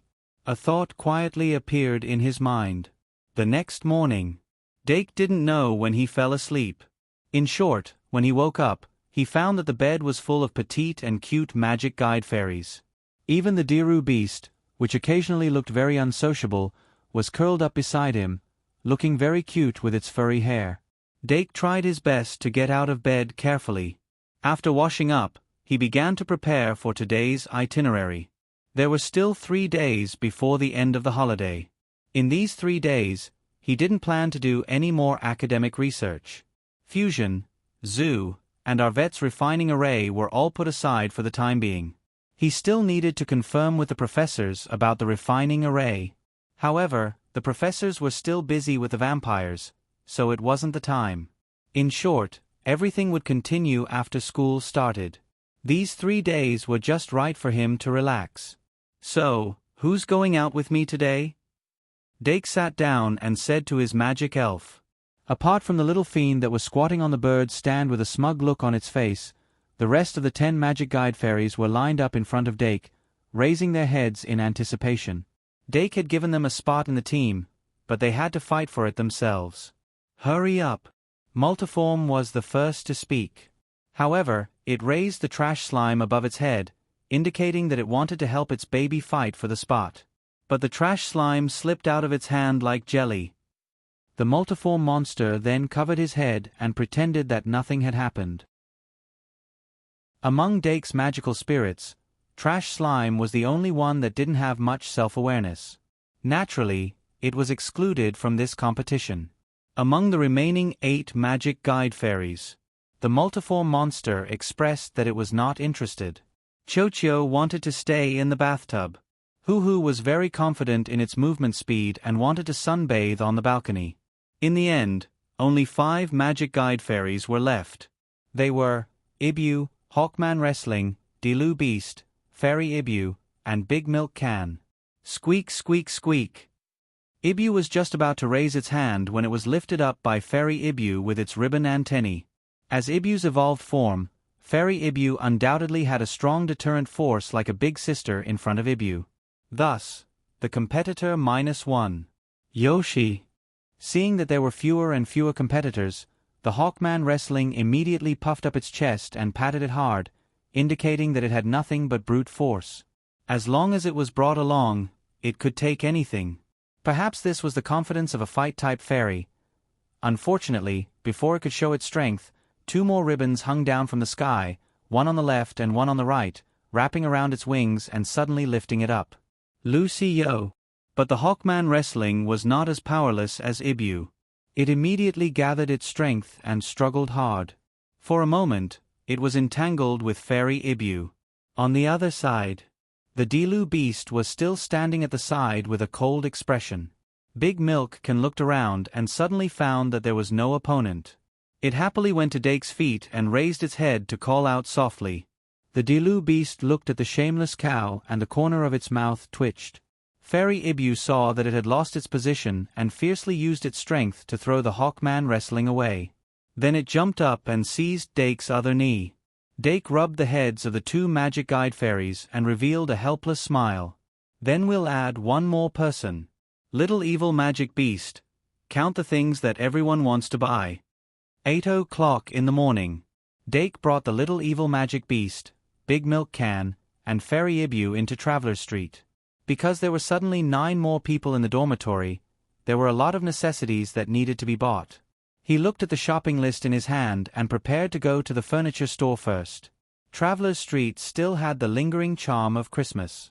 Colorful lights and Christmas trees full of presents were everywhere. Little things that looked like coal balls were huddled in the corner of the street, shivering in the cold wind. Dake curiously walked over. Just the vibration of his footsteps woke them up and they immediately dived into the sewers in a panic. Is this a dust fairy? Dake had seen a description of this mysterious animal in the book that Claire had specified, Secret Records of Birds and Beasts, Strange Unknown Ecology. However, it had appeared as food for the ash cat. Dust fairies, as the name implied, fed on dust and garbage. Every holiday, a large amount of garbage would appear on Traveler's Street. Someone would call these little things to clean the street. Carrot Omega Carrot, Fairy Ibu used a ribbon to wrap around Dake's arm, hinting that he should go. There weren't many furniture stores in Traveler's Street. The main reason was that the student dormitory's furniture was luxurious enough. Even if it was damaged, it could be replaced. Students didn't have a high demand for furniture. And things like pots and pans could be bought in grocery stores. Dake looked for a long time before finding a custom furniture store. He went straight to the boss and handed over his design drawing. 4 beds for 3 and a large cat tree? The boss looked at the design and was a little surprised. You're raising cats in the dormitory? Then he looked down at Fairy Ibu and the milk jar, the corners of his mouth twitching. You wouldn't be custom-made for a magic fairy, right? Dake nodded with a smile. Can I? Boss. 3 beds, each one. 5 meters long, 1 meter wide, and 2 meters high. Each bed has 3 floors, so there are 4 beds in total. 12 beds, covering an area of 6 square meters. The cat tree takes up an area of 2 by 3, which is also 6 square meters. Is there anything else? Dake thought for a moment. Can I custom make a wooden dummy? Boss. A wooden dummy? Dake drew a design for a wooden dummy on the spot.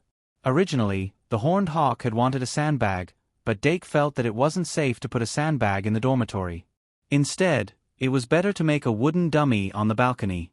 After the boss received the design, he looked at it for a moment and realized something. Good stuff. But it's not hard to make. Dake, also, can I custom make 12 sets of pillows, mattresses, sheets, and bedding according to the size of the bed? The boss immediately smiled. Of course, that's no problem. If you're not in a hurry, you can choose the materials and styles of the furniture here. I have a few materials and patterns here. When Dake came out of the furniture store, it was already close to noon. He asked the little fiend and the other 2 magic fairies for their opinions and chose the materials and styles. In addition, he also provided the little fiend and 10 magic fairies card designs. These were used to custom-make pillowcases, sheets, and bedding covers. As for the other 2 sets of the 12, they were kept as backups. This way, the main purpose of today's visit was completed. According to the boss of the furniture store, he could pick up the goods tomorrow afternoon. Dake came to the restaurant and ordered a cup of bloody tomato juice for the little fiend and a cup of green milk tea for the milk jar. Then, according to Fairy Ibu's strong request, he ordered a couple's cup of loving buffet and ate it with 2 spoons. Eating buffet in the winter feels really good. Dake also shared a fruit salad with the magic fairies, and this lunch was considered over. Next, he started to buy some necessities for the magic fairies according to the shopping list. In order to store those things, he rented a small trailer and had the milk jar pull it. Of course, it had to be pulled while standing. In the end, Dake came to a bookstore. The bookstore was called Happy Bookstore, and sold some supplementary teaching materials that the school didn't provide. Under the strange gaze of the shop assistant, Dake chose some children's teaching materials, mainly reading and writing materials and fun books for beginners. Yes, that's right. Dake was preparing to give a lesson to the magic fairies at home. This was perhaps a pioneering work that had never been done before. Dake suddenly had this idea when he was telling a story last night. Since his magic fairies had unusually high intelligence, why couldn't he let them improve themselves through learning? Fairy Ivan's use of the sure-kill skill Moon Force in the dragon's nest to create a bright beam of light was a very good example. If it were other magic fairies, they would at most be able to adjust the direction and breadth of their sure-kill skill, but they wouldn't be able to use it as flexibly as Ivan. Then, using this as a foundation, he could extend it further. Since Fairy Ivan was able to use the Moon Force so flexibly, could it use the same energy to achieve other effects? For example, transforming the Moon Force into a wall? Or adding a point to its head and turning it into a moon blade? If it could do that, wouldn't it be equivalent to having 2 new sure-kill skills? Taking it a step further, could it learn magic that used the Moon Force as its source? Although the difficulty of learning magic was very high, and even humans with magic talent would find it hard to become a qualified magician. But if Fairy Ivan's intelligence wasn't inferior to humans, and they could use magic, then wouldn't it be possible to learn magic? Even if it was very difficult, as long as it was possible, it was worth trying. And if one wanted to learn magic, they had to first grasp the corresponding knowledge. In addition, even if it wasn't for the sake of increasing one's strength, it was purely from the perspective of nurturing a bond. Although Dake had paradise could only be opened in a fixed place. Even if a human were to stay in a small place, they would still get sick from holding it in. Magic fairies could sleep on their own within the magic card, but after being summoned, they could only sleep. But if the magic fairies had received basic education, they could read, and even play chess. Then their spiritual life would gradually become richer. Even if they stayed at home, they could still find fun. Dake had learned many things from Claire's lessons, but regarding how to nurture a bond with a magic fairy, he only had one word for it, and that was sincerity. Why was Anna able to subconsciously nurture a bond with a magic fairy? It was because she liked bears from the bottom of her heart, and her love for those magic fairies wasn't mixed with the slightest bit of distracting thoughts. Only by treating a magic fairy with sincerity would the magic fairy treat you with sincerity. This was a natural process. Therefore, some magisters would deliberately create bonds in order to become stronger, but it would instead have the opposite effect. Dake's current situation was actually the same. The first thing he had to do was to adjust his mentality and dilute some of his utilitarian thoughts. 3:00 in the afternoon. Dake returned to the dormitory with big and small bags. The magic fairies that were originally bored to death in the dormitory suddenly became lively. The Diru beast jumped down from the top of the cabinet and appeared at the entrance. But in the end, it didn't say the words, "Welcome home."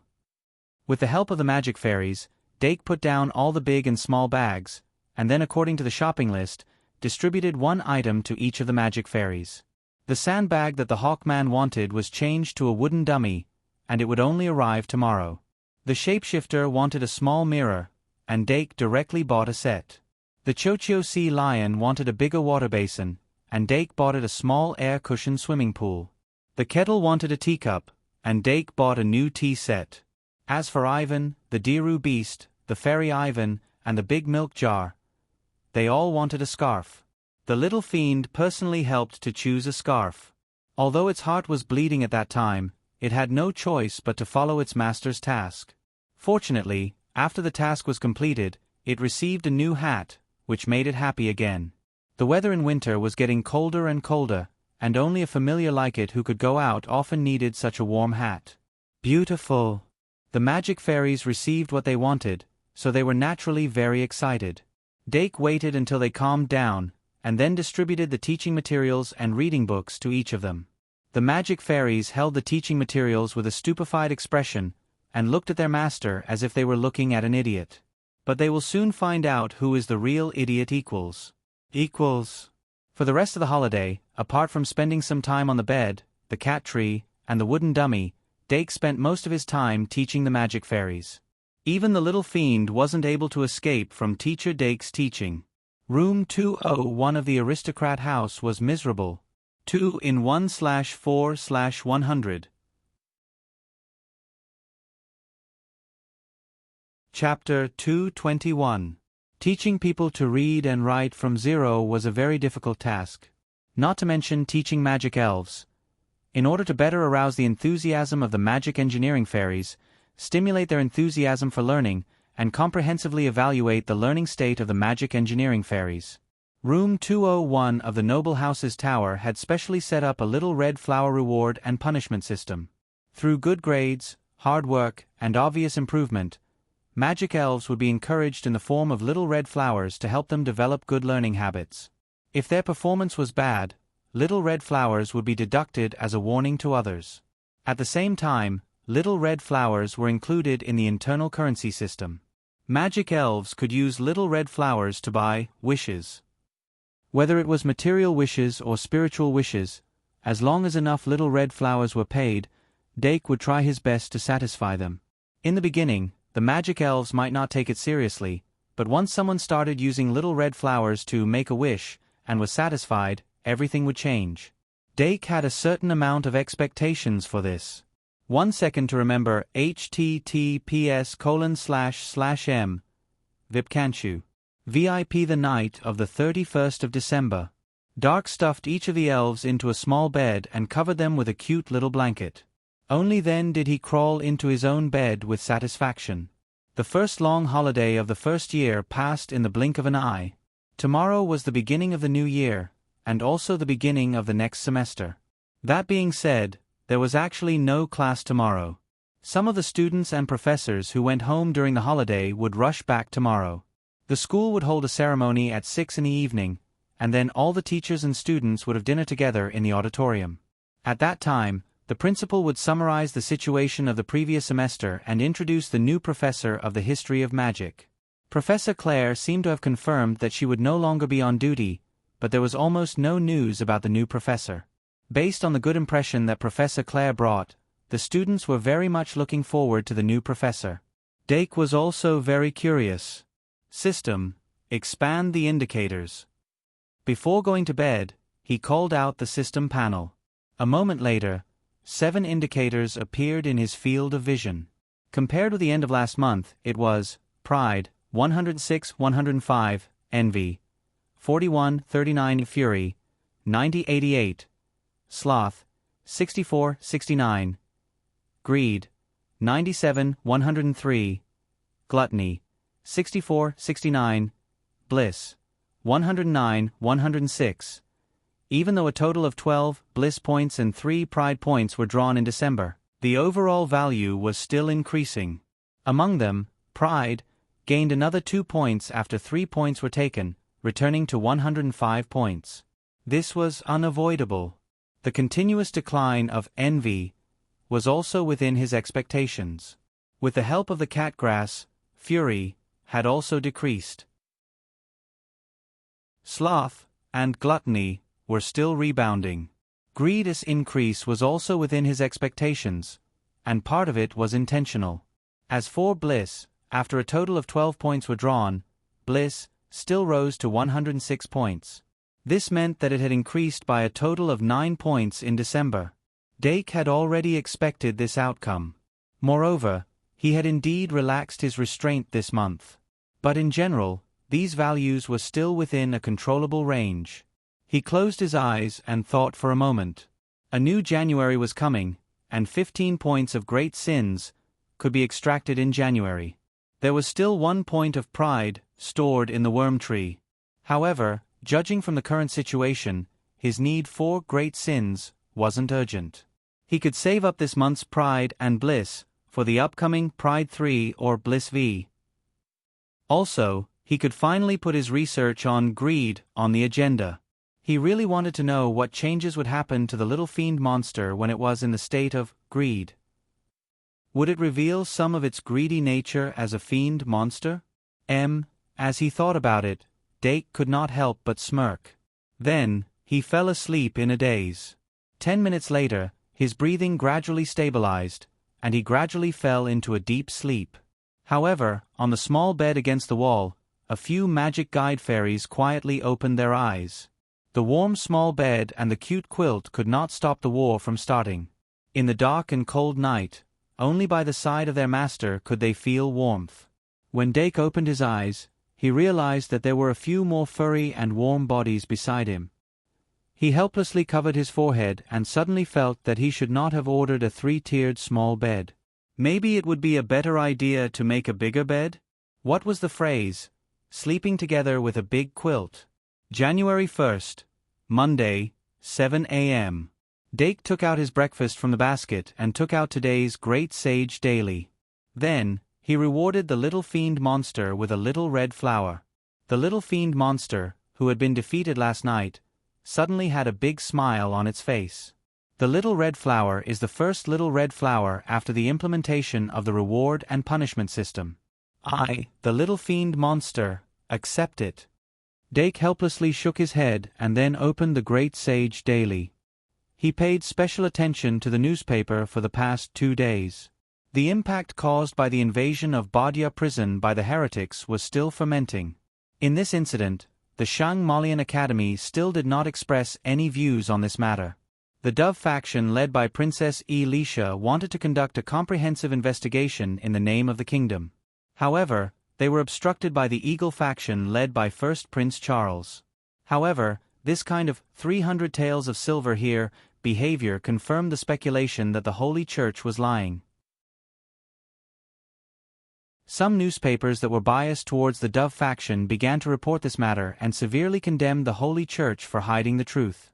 However, this so-called condemnation was limited to words. The Holy Church was a transcendental force that was comparable to the Shang Malian Academy.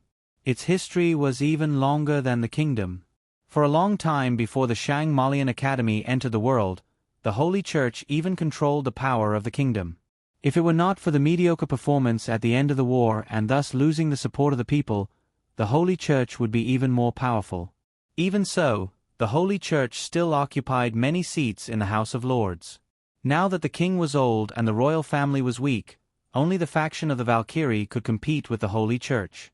Not to mention the position, just looking at this incident from the perspective of a bystander, Dake was more inclined to believe that the Holy Church was hiding something. The heretics who invaded the prison might have been killed as they said, but some important prisoners in the prison might have escaped due to the chaos. Otherwise, the Holy Church would not have been so tight-lipped and even needed Prince Charles to interfere with the kingdom's investigation. This incident was definitely unusual. He had a vague feeling that something was going to happen. Could it be related to the resurrection of the Demon King? Dake carefully thought about it and felt that it was not impossible. If the Holy Church's mistake was big enough to cause the resurrection of the Demon King, then it was no wonder that they chose to hide it. After breakfast, Dake continued to teach the magic elves how to read. Among all the magic elves, the little demon beast and the Delu beast were undoubtedly the fastest to learn. Their advantage of being able to speak human language was very helpful for reading and writing. Trash Slimes, on the other hand, had basically been removed from the kindergarten class. The other one at the bottom was the Hawkman, who could not sit still at all. It only wanted to compete with the wooden dummies. Teaching people to read was originally a very boring thing. However, teaching his own magic guiding fairies to learn how to read was surprisingly very interesting. Dake was never tired of it. The magic elves were miserable. After lunch break, Dake also received Deanna and Luo, who dropped by. The two little girls looked as if they had seen ghosts when they saw the magic elves sitting in a row and practicing writing. Deanna was stunned for a long time, then suddenly summoned her panda familiar and stuffed a pen into its claws. But the poor familiar grabbed the pen and scribbled randomly, and was severely scolded. Luo looked at Deanna, who was desperately making things difficult for her familiar, and couldn't help but twitch the corner of her mouth. Because she couldn't help but have a similar thought. Is this the difference in intelligence level? What should I do to raise the intelligence level of the magic elves to 3? 0. No, 3. 0 isn't enough. A magic elven that can read and write. Ugh, this is too exaggerated. Luo stuffed herself into the lounge chair, indicating that she didn't see anything. 5:45 in the afternoon. After Dake gave the magic elves homework, he went out of the tower with Deanna and Luo and walked towards the auditorium on the first floor of the castle. Along the way, Deanna couldn't stop sighing. She was very reluctant to part with the holiday that was about to pass. But the fluttering singing soon dispelled her sadness. She hummed along with the singing, closed her eyes, and followed the aroma of the desserts into the auditorium. It was almost 6 o'clock in the evening, and the castle had already fallen into darkness. Thousands of candles floating in the air lit up the entire auditorium. Colored ribbons with wings were flying in the air, sprinkling some star-like debris on the people they met. The 4 long tables in the auditorium were as gorgeous as ever. The golden plates and silver goblets on the tables reflected the colorful light. Just like the moment when the memory was awakened, standing on the stage and seeing the scene. Just like a classic copy, it poured into Dake's mind. In the blink of an eye, it's already the second semester. Dake walked towards the long table that represented the aristocratic academy. Recalling the panic when he first entered the school, Dake's expression became more and more relaxed. In the span of 4 months, his growth could not be said to be small. Looking back, it was to the extent that he didn't even dare to think about. Sure enough, if people didn't force themselves, they would never know where their limits were. As the whole school's teachers and students entered the auditorium one after another, the atmosphere in the auditorium rose to a peak. The lively atmosphere dispelled the coldness of winter. The gathering on the first day of the new year made the students gradually forget the melancholy of the upcoming school term. Welcome back to Shangmolian Academy. The clock at 6 o'clock quietly rang. The velvety soft and silky black curtains slowly parted. The most beautiful and noble lady of Shangmolian Academy, Principal Cynthia Urti once again stepped on the stage. The 9 fairies surrounding Principal Urti transformed into flowers and fireflies, rendering the stage dreamy and beautiful. It was confirmed that this was the real Principal Urti. Dake carefully counted and confirmed that the 9 fairies were all present, so he knew what was going on. It seemed that Principal Urti had rushed back before the opening ceremony. Then what about Senior Panduola? Would she be able to make it back in time? Dake subconsciously stretched his neck to look in the direction of the 4th year of the Magical Academy, but he didn't see that familiar figure. It seems that Senior Sister is going to take a leave of absence. I wonder where she went? Who went where? Anna suddenly asked. Dake shook his head. Who do you think the new history of magic professor will be? Anna pouted and thought for a while, then whispered, I think it will be a sage. Luo Si interrupted. Maybe a hero? Dake said helplessly, You want to tear Claire in half, don't you? Anna was about to talk back when she heard Principal A. Urtiai's words. She quickly poked Dake's waist and said, Dake, they mentioned you. Dake. Yes. On the stage. Principal A. Urtiai followed the procedures of the opening ceremony and praised and rewarded the outstanding students of the previous semester. When it came to the first-year students, of course, Dake Dimeng was included. Principal A. Urtiai's tone was full of joy. Mr. Dimeng's outstanding performance is without a doubt the biggest surprise among the new students. If it weren't for the fact that the first year didn't have a class leader, he would be the best candidate. Whether it was his identity as the winner of the Crimson Star or his performance in the Moon God incident, he deserved to be called the best student of the first year. Let's see what the professors say about him. First, Professor Shi Erfu. Oh, very good. Yes, very good. Professor Shi Erfu concisely used one word to give Mr. Dimeng the best evaluation. Next, Professor Ka Zayer. Let me see. Dake Dimeng is the most talented student I have ever seen. He is a natural-born magic card maker. TSK, Professor Ka Zayer actually gave him such a high evaluation. It seems that they have a good relationship. Next, Professor Li Li. He will win the Merlin Prize in the field of arithmetic. I can't say anything more about Professor Li Li's evaluation. Next, let's see what the other professors say about him. Professor Thompson said that he has a calmer heart than anyone else. Professor Cheong Si is looking forward to him winning the dual championship before he graduates. Professor Claire. Yes, very cute. Yes, our Mr. Dimeng is indeed very cute. Suddenly, a wave of kind laughter came from below the stage. Dake could clearly feel that no matter if it was a boy or a girl, they were all looking in his direction. Even if he was as thick-skinned as a city wall, his face was now slightly red. Principal A. Urtiai paused for a moment and continued, The unanimous evaluation of the professors says it all. But here, I want to announce one more thing. Just a few days ago during the holidays, Mr. Dimeng relied on his wisdom and courage to save the lives of 4 students by accident. Although this is a confidential matter, I can't help but want to say it. For this, including the reward for the Moon God incident, I will reward him with 10,000 academic credits and a chance to make a wish in the Holy Grail. 2-in-14/100.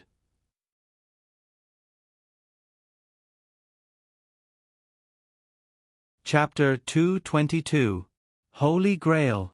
As soon as Principal A. Urtiai finished his words, the discussion among the teachers and students suddenly increased by a decibel. The reward of 10,000 credits was secondary, but the chance to make a wish with the Holy Grail was quite exceptional. As one of the 3 greatest wishing artifacts in the world, the Shang-Malian Holy Grail could collect the power of wishes and fulfill the wishes of the person making the wish. The Christmas stocking that the students received on Christmas Eve was a one-time wishing artifact made from the Shang-Malian Holy Grail. Although Dake's Christmas stocking only yielded an apple, the rest of the students seemed to have gotten very good gifts. A Christmas stocking was already so good, not to mention the Holy Grail itself. At the end of every semester, the school would calculate the school championship competition based on the total credits of the 4 branches. Every student of the branch that won the school championship competition would have a chance to make a wish. This meant that every student had a maximum of 6 wishes. But in fact, to be able to get 2 or 3 wishes in these 6 years of study was already extremely lucky. Dake was able to get an extra wish in his first year, which was indeed enviable. First website, https://m, Vipkanchu. VIP. But if Principal A. Urtiai was not exaggerating, he indeed had the qualifications to get this opportunity. While most of the students were envious, White, Luo Boat, C. Keat, and Betty were quite depressed. Because they were the 4 students that were saved. But fortunately, the school chose to keep it a secret due to the negative impact of the vampire incident, or else they would have lost their faces. Especially in the incident of the Moon Goddess, they were also involved, which was really not an interesting thing. However, what is the Holy Grail? Luo Boat could not help but ask curiously. White suddenly showed a shocked expression. It's the Holy Grail. Luo Boat was a little embarrassed. I know it's the Holy Grail. So, what is the Holy Grail? White. I don't know. He had never used it before, so he did not know. White crossed her fingers and rested her chin on her hand, feeling a little envious. I've heard that the Holy Grail is able to grant a person's wish. If the Holy Grail is able to revive a hero, forget it. He knew that it was impossible to succeed. In front of the long table in the aristocratic courtyard, although Doc was surprised, he still accepted this information very well.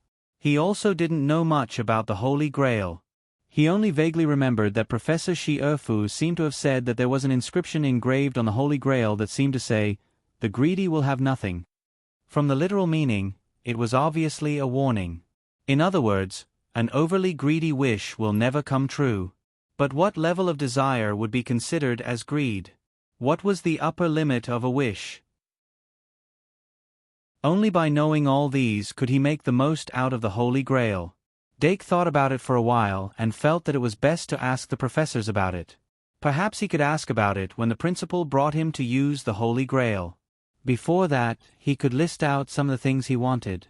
If it's possible, I really want to make a wish to remove the demonic god's bloodline. Unfortunately, a wish of this level will definitely not come true. Based on this premise, maybe I can make a wish to learn some knowledge and techniques that are difficult to master. For example, the technique of using the demonic brain pipette. Anyway, this is a very good idea.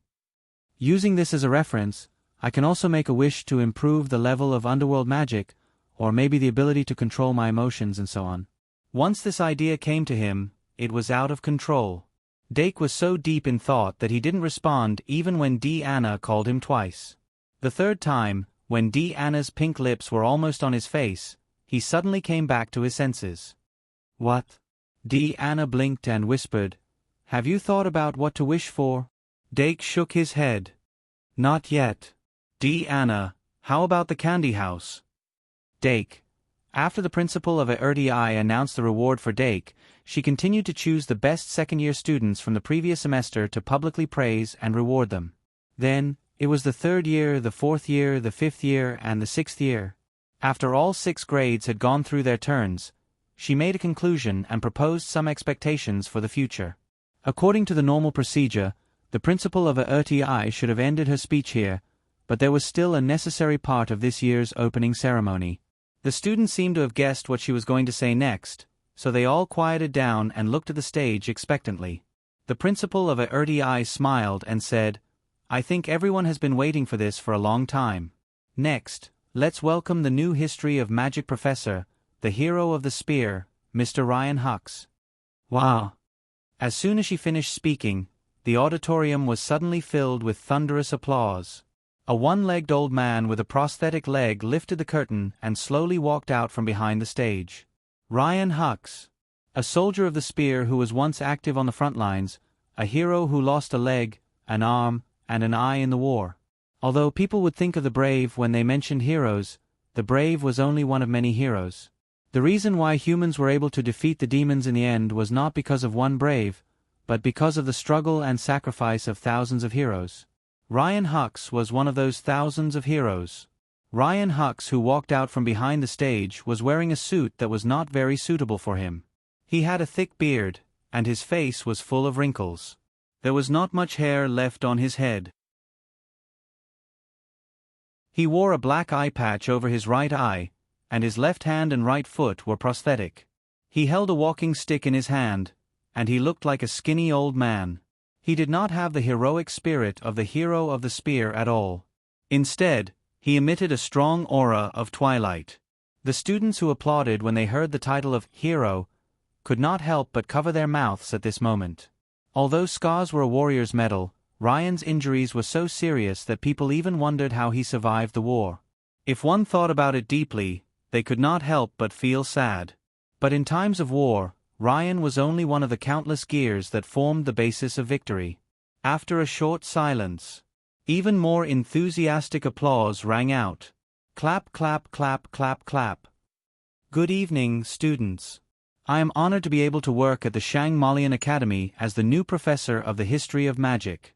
Ryan's voice was amplified by the loudspeaker and spread throughout the auditorium. The applause of the students stopped. He looked around and said in a self-consciously humorous tone, "You know, before I got this job, I was in poverty and almost couldn't even open a pot." But the students could not laugh. This old hero of the spear looked very down and out from his appearance. They did not expect it to be true. But was this the end of a hero who paid a huge sacrifice for the victory of the human war? What about the kingdom's pension? What about the post-war subsidies promised by the church? Or was there some other reason that caused this situation? Was the hero of the spear just an exception? All kinds of thoughts appeared in the minds of the students. The cold wind blew away the false enthusiasm and made room for quiet thinking. Ryan was still speaking slowly on the stage. His words were full of gratitude to the headmaster of AETI. He repeatedly promised that he would prepare for classes seriously to make up for his shortcomings of not being good at teaching and educating people. Fortunately, teaching the history of magic did not require much professional knowledge. It was just that it would be difficult to teach astronomy, which was tied to it. Or maybe the headmaster of AETI would find a new professor of astronomy. Then, Happy New Year! After Ryan finished speaking, he raised his hand and waved to the students below the stage. He turned around and slowly walked off the stage. The headmaster of AETI returned to the stage and said, "Mr. Ryan Hicks has rich experience and personal understanding of history. It is because I believe that he can take on the responsibility of teaching the history of magic that I agreed to his application. I hope that in the future of his career, Mr. Hicks can get along well with all of you. Finally, Happy New Year! Happy New Year! Happy New Year!"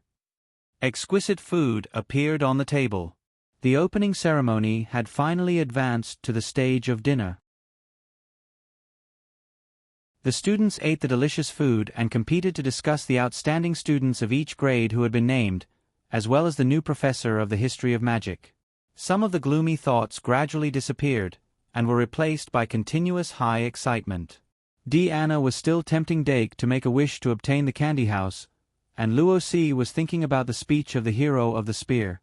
She suddenly asked, what was Mr. Ryan Hicks's identity during the war? Dake thought for a moment and replied, "A veteran." Not all heroes were well known. Most people only knew of the existence of a hero like Ryan. But now, they had enough time to get to know this old gentleman. Dake was full of respect. To Dake's surprise, before dinner was over, the little elf in the shape of a griffin quietly appeared in front of him. He said goodbye to Deanna and Luosi, and then followed the elf out of the auditorium. The headmaster of AETI was waiting in the office. Although the headmaster of AETI on Christmas night was only the manifestation of the elf, it was still her who was talking to him. After that night, Dake's impression of her had changed, and he was more familiar with her. Happy New Year, dimming. Happy New Year, headmaster. Dake sat down on the sofa at the headmaster's gesture. Two glowing elves were holding the teapot, trying to pour tea. He scratched his ear, took the teapot, and poured himself some black tea. As the aroma of the black tea floated in the air, the atmosphere in the office became more relaxed. The headmaster of AETI relaxed his shoulders, and his expression softened. Recently, I really can't relax. Dake took the opportunity to ask, "Headmaster, have you been busy during the holidays?" The headmaster of AETI nodded helplessly. It's only been a few years since the end of the war, and there are already people who are ready to make trouble. The conflicts between humans and subhumans are becoming more and more frequent. I just wanted to talk to Dee Dee again, but I didn't expect to be delayed. Dake thought for a while.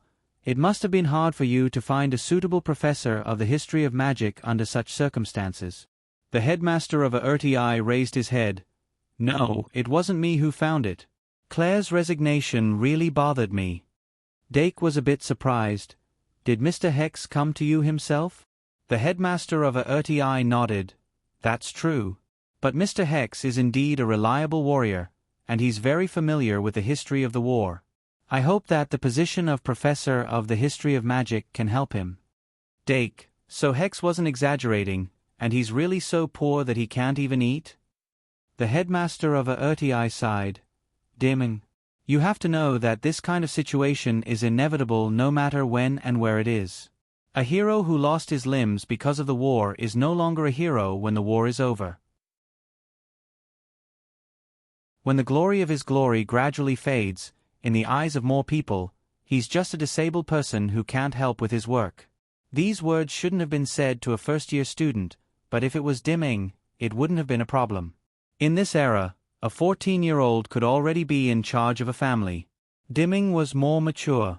They wouldn't have a bad impression of Dimming because of this.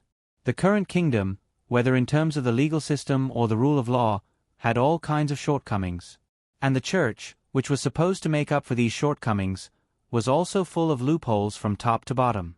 When people rejoiced over the victory of the war, all kinds of mistakes that had been covered up by the war were exposed. This was an era that wasn't stable. The peace on the surface might not be able to withstand a gentle push. Who knew when it would suddenly collapse? The headmaster of Aertii didn't dwell on this topic for long. She called Dark over mainly to talk about the matter of the vampires in the secret passage. Dake briefly described the vampire's appearance and said, I remember that he seemed to call himself Vlad, but Vlad seems to be from a very large vampire family in history. Their members always call themselves Vlad. The headmaster of Aertii said humorously, That's correct. I've met Vlad I to Vlad XXII. Can you tell me all about your encounters in the secret passage? I'm also very curious about what treasures Yalvet left behind. Dake nodded slightly and told the headmaster of his exploration journey after entering the secret passage. He actually liked the feeling of telling stories, especially when he was the one who experienced it. It felt like he was the main character. But his treasure hunting journey was indeed enough to be written into a book. Perhaps it would sell well? At least the headmaster of Aertii was listening with great interest. So not only did Yalvet set up 2 barriers of strength and wisdom before the secret passage, she also set up a dragon at the end of the passage? When Dake talked about the magic dragon, even the headmaster of Aertii was surprised. In the end, who would put a dragon in front of the treasures they left behind for their students? What was even more surprising was that the student actually passed it. She gently lifted a strand of silver hair and sighed, as expected of Yalvet. But you don't have to worry too much. The treasure map she left behind is actually a secret passage escape device. 2 in 1.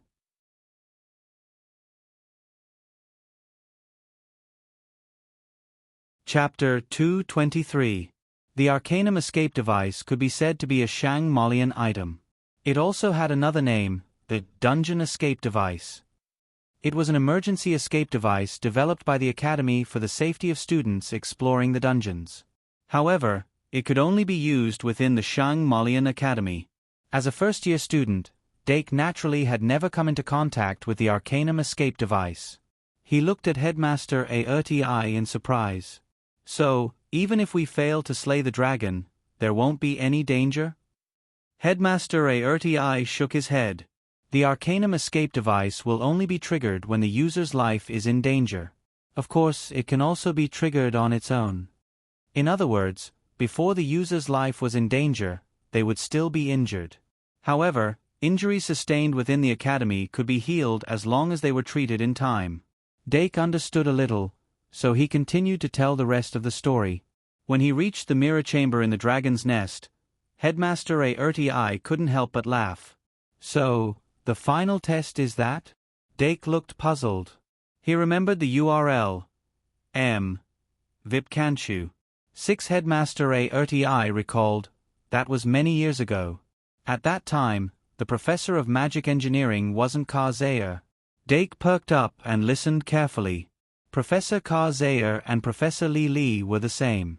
They were both invited to join the Shang Malian Academy after the war. Before them, there was another group of professors in the academy. One of the professors of magic engineering was called Grand Grandel. Just like his name, he was a professor with a lot of personality. Although Professor Grandel was an excellent magus, he was more interested in knowledge other than magic engineering. He called himself the Shangmalian Magus and had developed many little things that could be triggered without the use of magic. He always had many wonderful ideas. Every time he came up with a new invention, he would show it off in front of the students like a child. The mirror chamber left behind by our vet and hero Brett was something they had learned from Professor Grandel. Then where is Professor Grandel now? Dake couldn't help but ask. As Principal Aertii spoke, his face fell. Sacrificed. Dake immediately shut his mouth. The headmaster of Aertii regained his composure when he saw him like this. There are always sacrifices in war, and there's nothing we can do about it.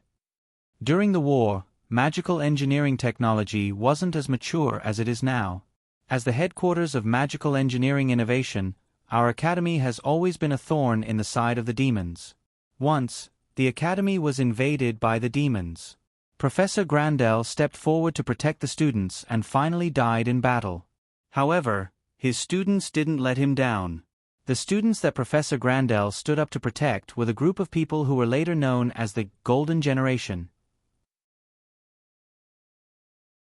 Hero, Valkyrie, Sage of the Beasts, Great Magus, Scarlet Blood Maiden. If it weren't for Professor Grandel's sacrifice, the Golden Generation would have died before they could even grow up. I accidentally ruined the atmosphere. The headmaster of Aertii took a sip of black tea and said, "Let's continue. I can't wait to find out what our vet left behind." Dake said solemnly, "It's 3, a Trinity refining array." A Trinity refining array. The headmaster of Aertii was shocked. Could it be the Triad armament refining array? She actually left it behind in the academy? Dake took the opportunity to ask, "What's the Triad armament refining array?" The headmaster of Aertii said, "It's an armament refining array that our vet created when she was still a student. It's the foundation of the number 99 refining array that was later named the Arvet refining array. At that time, she would always refine the clothes and skirts she made into armament cards." Dake couldn't help but ask, "Can ordinary clothes and skirts be refined into armament cards?" The headmaster of Aertii smiled. "Under normal circumstances, it can't be done. However, the Triad armament refining array created by our vet broke this restriction. However, the Triad armament refining array focused on the combination of the mind, magic, and armament. It had to be handmade clothes or weapons to be refined into an armament card. From this point of view, it's more difficult to use than other ordinary armament refining arrays." Dake smacked his lips. He suddenly understood that he wouldn't be able to use this armament refining array in the short term. For someone like him who couldn't even make a cosplay prop, it would be hard for him to even make a shell. Goodbye, golden cloth. Goodbye, sinful armament. Goodbye, Iron Man. The headmaster of Aertii shook his head when he saw Dake's undisguised dejection. He said, "The Triad armament refining array doesn't have a high requirement for physical armament. Our vet can replace it with clothes and you can replace it with wood carvings. With your steady fingers, it won't be difficult to learn carving." Dake's heart skipped a beat. That's a good idea. If he could learn carving well, he could even make his own figurines. However, he still had a lot of things to learn and didn't have the time for it. The headmaster of Aertii knew that he already had an idea. He continued, "Since you met White and the others, you should know something. Did you find his treasure?"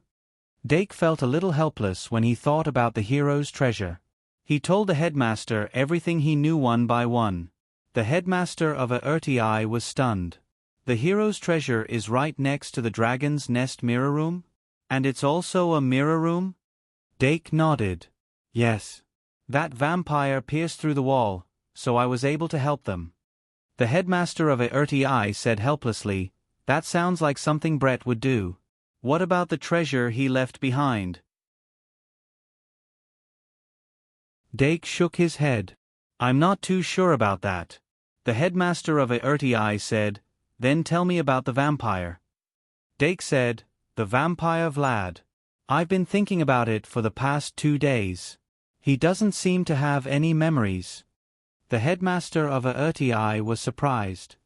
"How can you tell?" Dake said, He never chanted any spells and his attacks were nothing special. He's completely different from the vampires in the records who are proficient in magic. I was lucky to be able to defeat him. The headmaster of Aertii said, I see.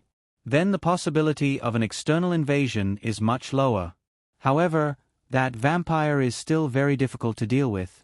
The professors still haven't found any traces of him. Unfortunately, there are too many mysteries in the secret passage. Even I can't investigate it thoroughly. The only thing I can do now is to seal the passage temporarily. Dake said, I hope it works. Fine.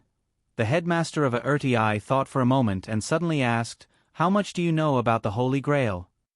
It's finally here. Dake perked up and said, Very limited. The headmaster of Aertii clapped his hands and a fairy flew over with a key in its mouth. She took the key and said, It's very simple to use the Holy Grail. You just need to close your eyes and make a wish after the Holy Grail is opened. You need to pay attention to the size of the wish.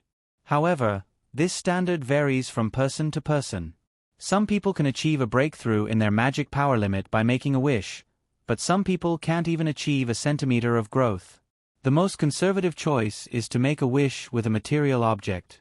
Generally speaking, the probability of making a wish with the same object is fixed. I have a list of wishes that I've compiled over the years.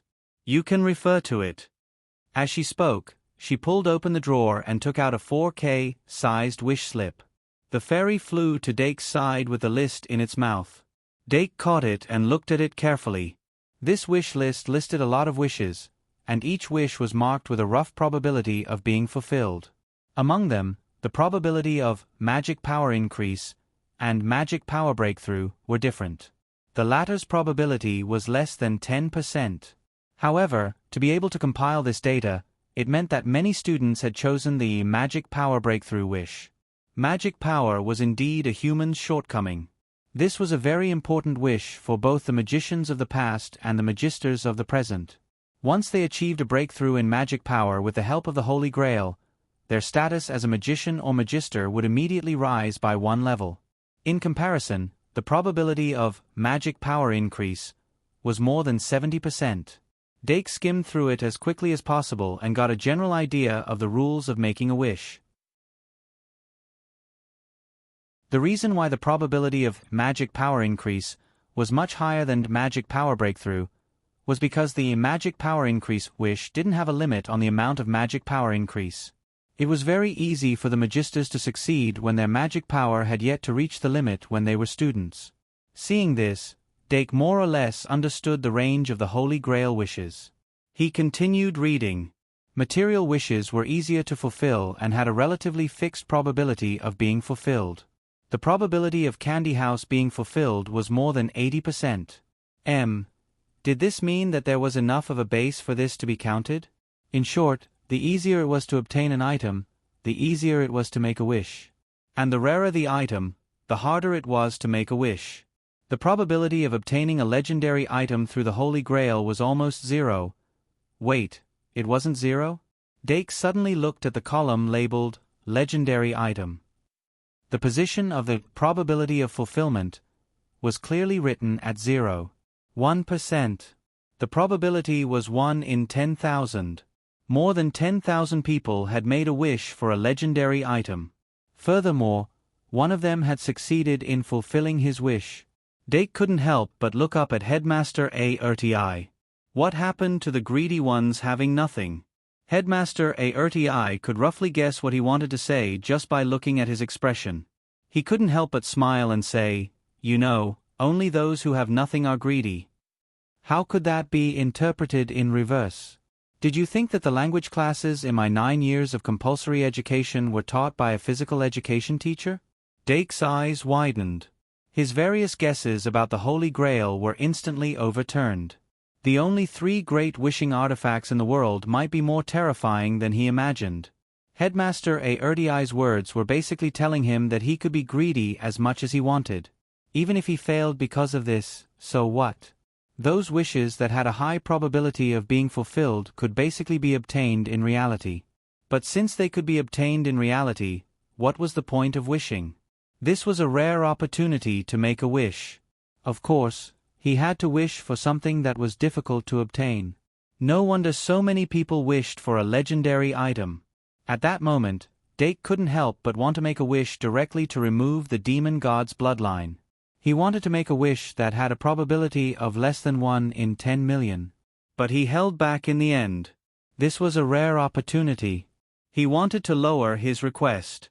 And if this wish really came true, he wouldn't have the great sin to draw from.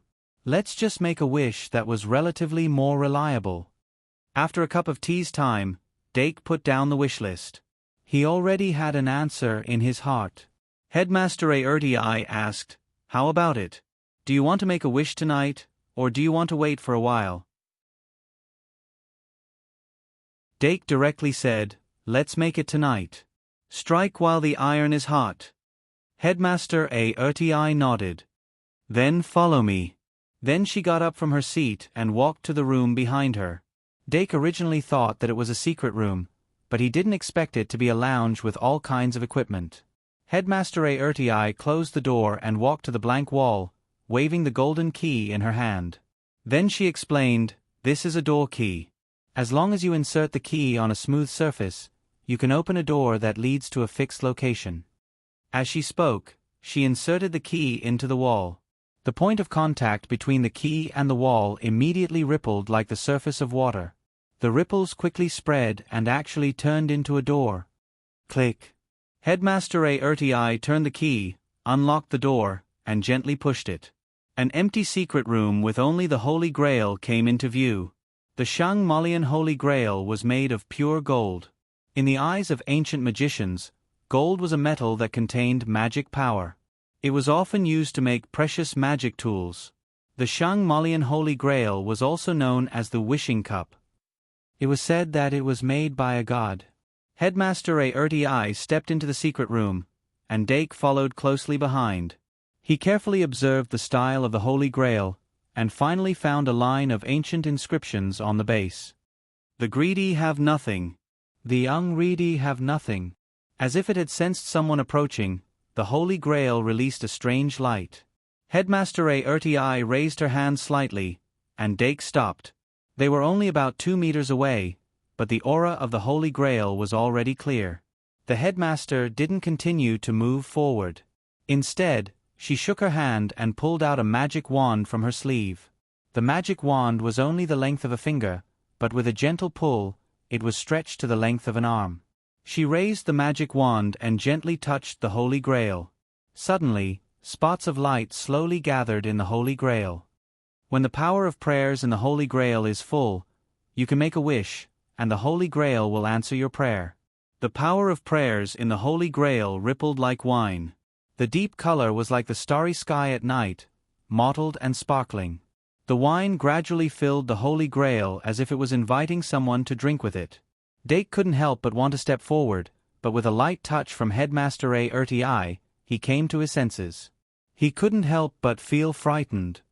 The Holy Grail will attract greedy people, but humans are the aggregation of greed. There is no one in this world who isn't greedy. Headmaster Aerti's voice was still in his ears. Under her guidance, Dake closed his eyes and prayed with all his heart. Wishes related to knowledge were more stringent. The probability of obtaining new knowledge that hadn't been recorded was not inferior to the probability of obtaining a legendary item. However, existing knowledge, or even knowledge that was already known, if one only grasped it through making a wish, the probability of it being realized would be much higher. Dake's wish was to improve the technique of using the magic brain dropper. 2 in 14/200. Picture exploded.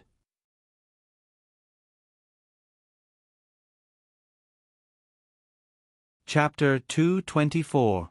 Dake's knowledge of the magic brain pipette basically came from the Guide to the Use of the Magic Brain Pipette. Using the magic brain pipette, not only could it absorb certain emotions, but it could also extract memories from the brain. However, using the magic brain pipette was a very dangerous thing. Even if one had extremely high magic power manipulation skills and the necessary amount of knowledge, there was no guarantee that there would be no problems. It was also because of this that Dake did not dare to go deep into the brain. Instead, he only used the dragonfly skimming the water technique to extract great sins from the outside. After all, inserting a pipette into the brain was really terrifying. It was not acceptable just from a physiological point of view. Moreover, extracting from the brain once a month was already considered a lot. It was not necessarily as convenient as extracting from the outside. Therefore, this time, with the opportunity to make a wish to improve, he was also inclined to start from the outside. It was not the advanced technique of inserting the magic pipette into the brain. Instead, it was a technique that matched the dragonfly skimming the water technique and thinned the brain barrier. Simply put, it was to find a way to reduce the brain's ability to withstand emotional changes in a short period of time to achieve the effect of easier leakage. Remember in 1 second. https://m vipcanchu VIP. But in fact, the advanced level of this technique was not necessarily lower than the technique of extracting emotions deep into the brain. He thought so in his heart. When he made a wish, he could not help but think in this direction. The power of the wish born from this was absorbed by the Holy Grail and would give a corresponding response. And after carefully studying the wish list, Dake had actually mastered some techniques. The best way to increase the success rate of the wish was to not bite the wish to death. Not increase the success rate by 10 times, but increase the success rate by a little. In this way, the chances of the wish coming true would be much higher. This time, he did the same. About 2 or 3 minutes later, the Holy Grail finally reacted. As if stars had dripped into it, the wine in the cup suddenly rippled like a starry night spreading out, emitting dark ripples one after another. Dake, who had his eyes tightly closed, suddenly saw that scene. The stars that fell into his mind turned into flowing memories as if he had been born with it. Now, it was just a memory. He had indeed received a response. "How is it?" Headmaster Aertii asked softly. Dake opened his eyes with excitement. "It feels great."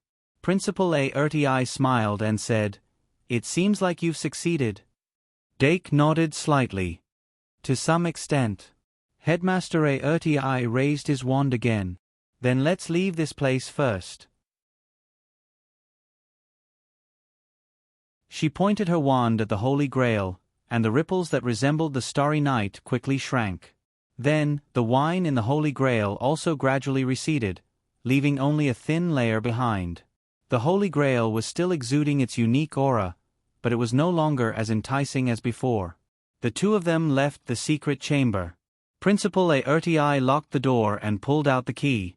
The door leading to the secret room immediately disappeared, and the wall returned to normal. It was only then that the principal spoke again. "You succeeded on your first try. You're pretty lucky." Dake said, "My luck is always good at critical moments." Principal Aertii, "Do you mind telling me your wish?"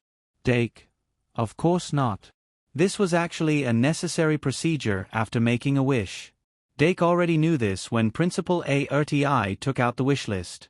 Every year, after the Holy Grail wishing session, the students would report their wishes to the school so that the school could compile the data. Therefore, on the surface, his wish had nothing to do with the demon god's bloodline. Emotions and memories had always been the subject of his research. "You're actually using the demon brain pipette?" Principal Aertii was still surprised, and showed an obvious intention to dissuade him. Dake explained that he was only using the dragonfly skimming the surface of the water method. Principal Aertii was slightly relieved, but still said, "Even if you're only extracting it from the outside, it can't completely eliminate the danger. I personally suggest that you wait until you're in your 3rd year, no, 4th year before trying this topic again." However, she immediately praised, "But your wish is very clever. You didn't choose to go deep into the brain directly, but from the side. It's a safer choice. If my guess is correct, you should have learned a subtractive type of mental magic from the Holy Grail." Dake said in admiration, "Yes, I only wanted to learn some related techniques to the demon brain pipette." Principal Arte said, "Mind magic is one of the most difficult spells to learn, even among the many types of magic. Without a huge knowledge system as a framework, it's very difficult to achieve anything in this field. You should already have the foundation of mental magic, right? Dake, Professor Ka Zayer taught me the Nether Spirit technique. Principle A no wonder. That's the prerequisite for your wish to be fulfilled. Mental magic. Soulless curse. It was a mental magic that had almost the same effect as the soulless water. Using the soulless curse on a person would cause them to lose consciousness for a short period of time. At the same time, the bond between the soul and the body would become loose, and the matter of the mind would become unstable, making it easier for it to be separated from the brain. Because the soulless curse was too difficult to learn, the soulless water was created later on. Humans who were injected with the soulless water were the perfect seedbed for the demon parasites. In the era when the demon race still existed, the soulless water was the most commonly used medicine when the demon parasites were experimenting. Although many people thought this was a very evil magic, magic itself was not divided into good and evil. The professors of Shang Malian Academy were especially clear about this aspect. The soulless curse that Dake learned with the Holy Grail was only at the beginner level. However, if he could find a way to learn it later on, he would have a chance to master it further. Unknowingly, it was almost time for curfew. Dake and Principal A talked for a while about emotional research and benefited a lot. Then, he took the initiative to leave and left the principal's office with a reward of 10,000 credits. To a first-year student, a reward of 10,000 credits was a huge sum of money. If converted into holy coins, it would be a total of 160,000 holy coins. However, if he really wanted to use it, it was just so. Dake did not dare to think too much. He only hoped that he could use the 10,000 credits to successfully refine the fusion card. After jumping to January, the temperature in Shang Malian dropped another level. Walking alone in the cold castle, it felt like it would freeze at any time. Dake hugged his hands and blew on the hot air, thinking that maybe he should install a heater in the dormitory. He wondered if the magic elves were doing their homework seriously. Basic education was not something that could be achieved overnight. Dake did not have much hope for the magic elves, so any results were a pleasant surprise. With the start of the new semester, the recruitment window for the duel club reopened. With his current strength, it was easy to pass the review, but to participate in the formal duel competition, he needed to have at least 40 magic elves cards. If the number of cards in a group was less than 40, he could only participate in the newcomer competition. Normally, the first and second year students would be assigned to this group. Just thinking about it made him excited. After taking a picture with the feathered serpent statue guarding the tower door, Dake entered the common room in the tower of the aristocrat house. The aftertaste of the opening ceremony was still there, and there were still about a dozen people in the common room. However, most of them were either reading or playing chess. It was very quiet. The aristocrat house was far less noisy than the night house, and it was also not as quiet as the Magic Academy. Such an atmosphere was very rare. If it was a normal day, Dake would most likely sit in such a common room for a while. However, not tonight.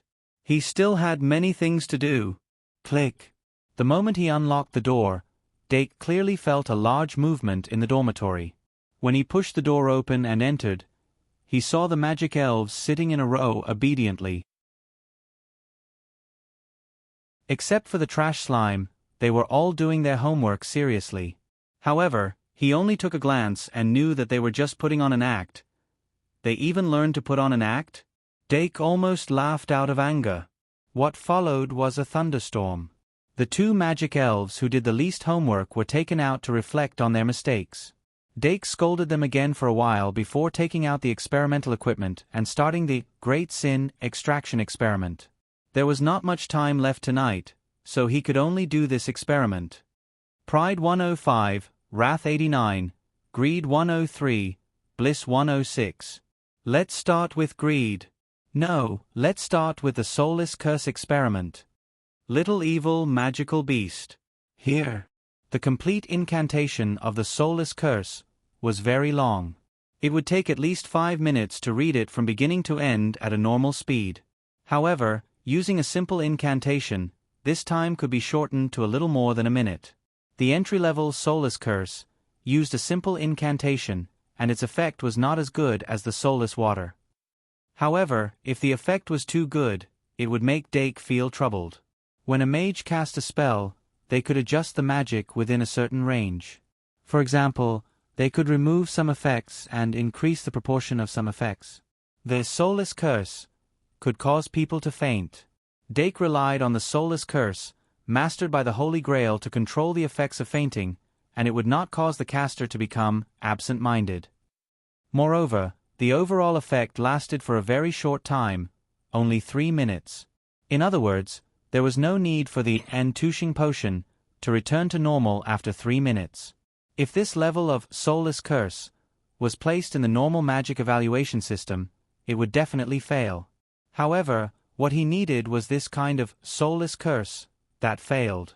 The little evil magical beast was summoned with a sad face. It would rather reflect on its mistakes. It only had wings and no hands, so it could only stand on one leg when doing homework and use the other hand to hold a pen and write. That was quite tiring. Every time it saw the hawk men who also had wings but claws, the little evil magical beast would be envious and jealous. Therefore, there was a reason for it to be lazy and not do homework.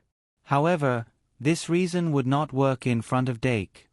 Is there a small red flower reward for helping with the experiment? The little evil magical beast reluctantly came to its master and asked softly. Dake revealed a big smile. Of course there is. Soulless curse. Ah! The little evil magical beast screamed, but nothing happened.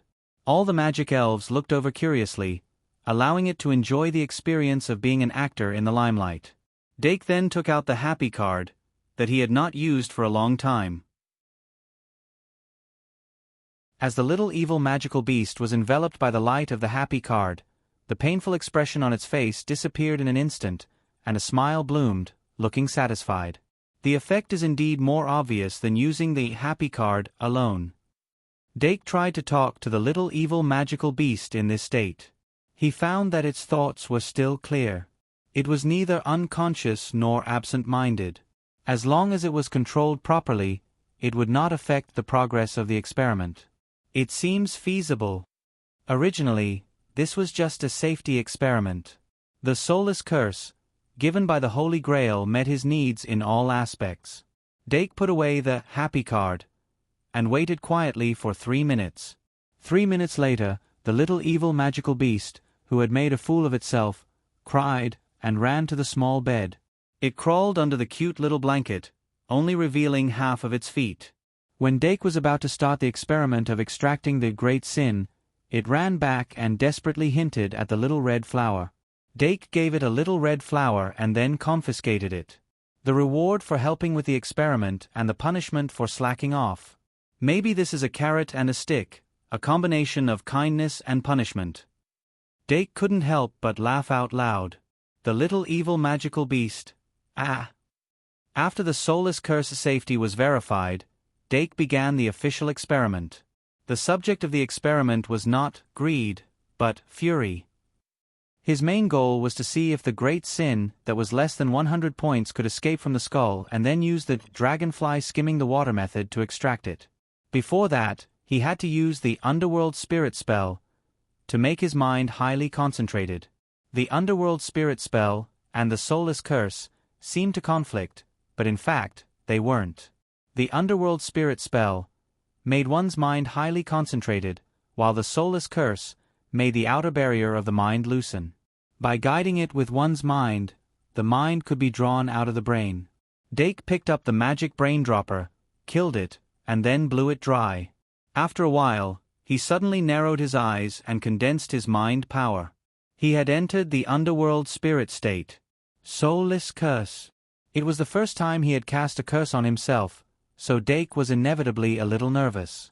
But the effect was as expected. He could feel some of his thoughts drifting outwards. This was actually extremely dangerous.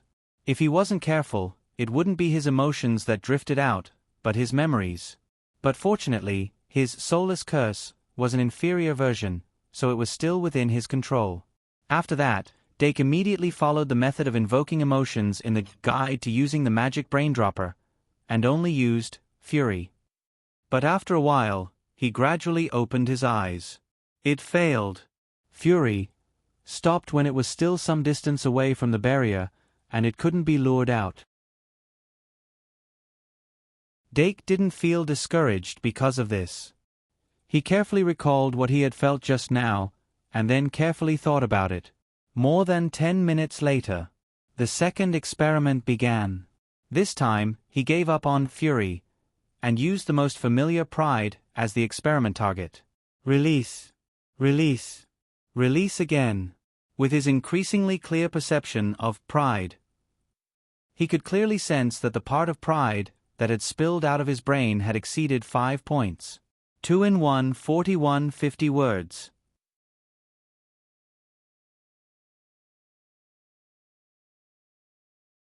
Chapter 225. Pride had a total of 105 points, and the overflow was more than 5 points. This meant that the Great Sin node, which could be extracted using the dragonfly skimming the surface of the water, had advanced a little. It could end up at 95 or 90 points. However, since the 89 points of rage had not overflowed his brain, it meant that the node was still above 89 points. Still, this was very good news. The Great Sin, which originally required more than 100 points to be safely extracted, could now be extracted with more than 90 points. Not only did it increase the total amount that could be extracted, but it also lowered the danger line, which meant that there would be more room for future research. Dake suppressed his excitement and began to patiently sense the approximate value of the node. 5, 6, 7. When it reached 10 points, the overflow of Pride finally reached its limit. The final node is about 95 points. After carefully sensing, Dake opened his eyes and waited quietly for more than 10 minutes.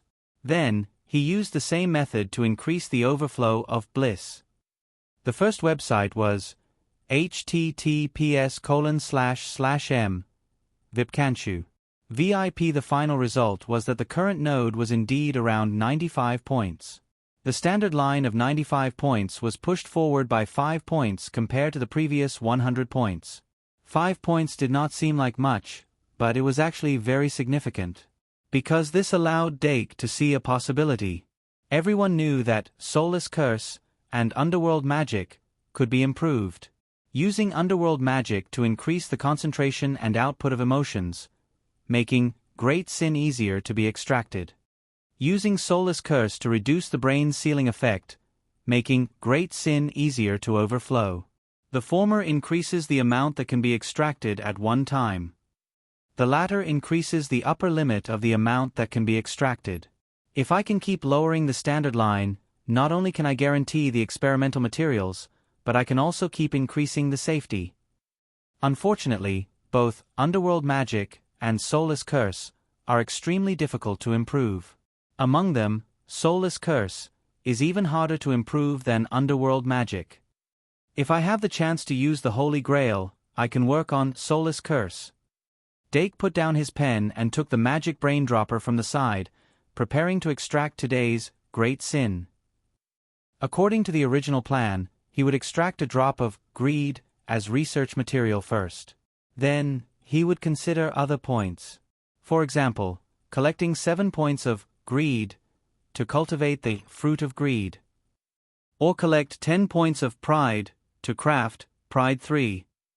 Other than that, he could also extract some of the various materials and accumulate them until he had enough to try refining the Great Sinner flower. However, as his research deepened, Dake realized that the method of refining the emotion card could no longer satisfy the refinement of the Great Sinner. He might need to develop an exclusive refining array to continue.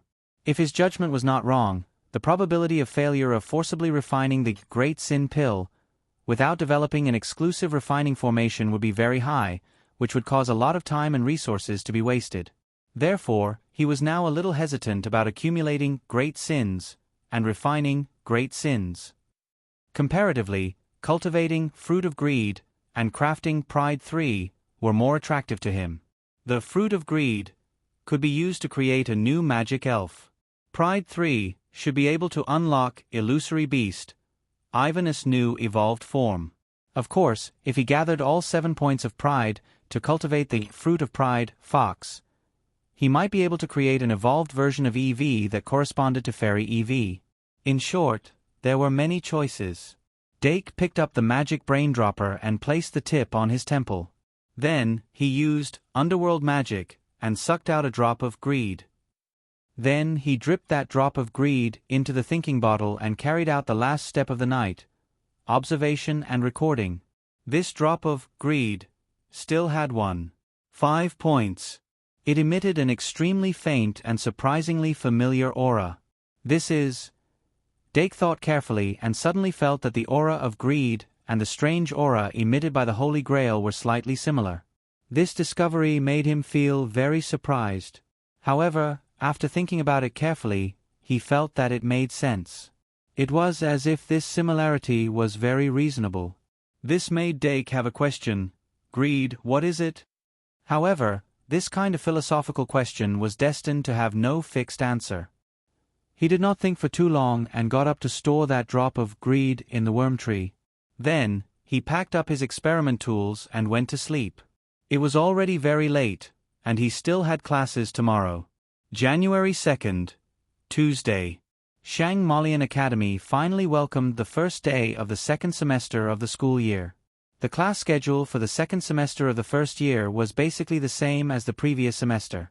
However, the first class of the new semester was temporarily changed from a dual class to a summoning class by Professor Shi Erfu.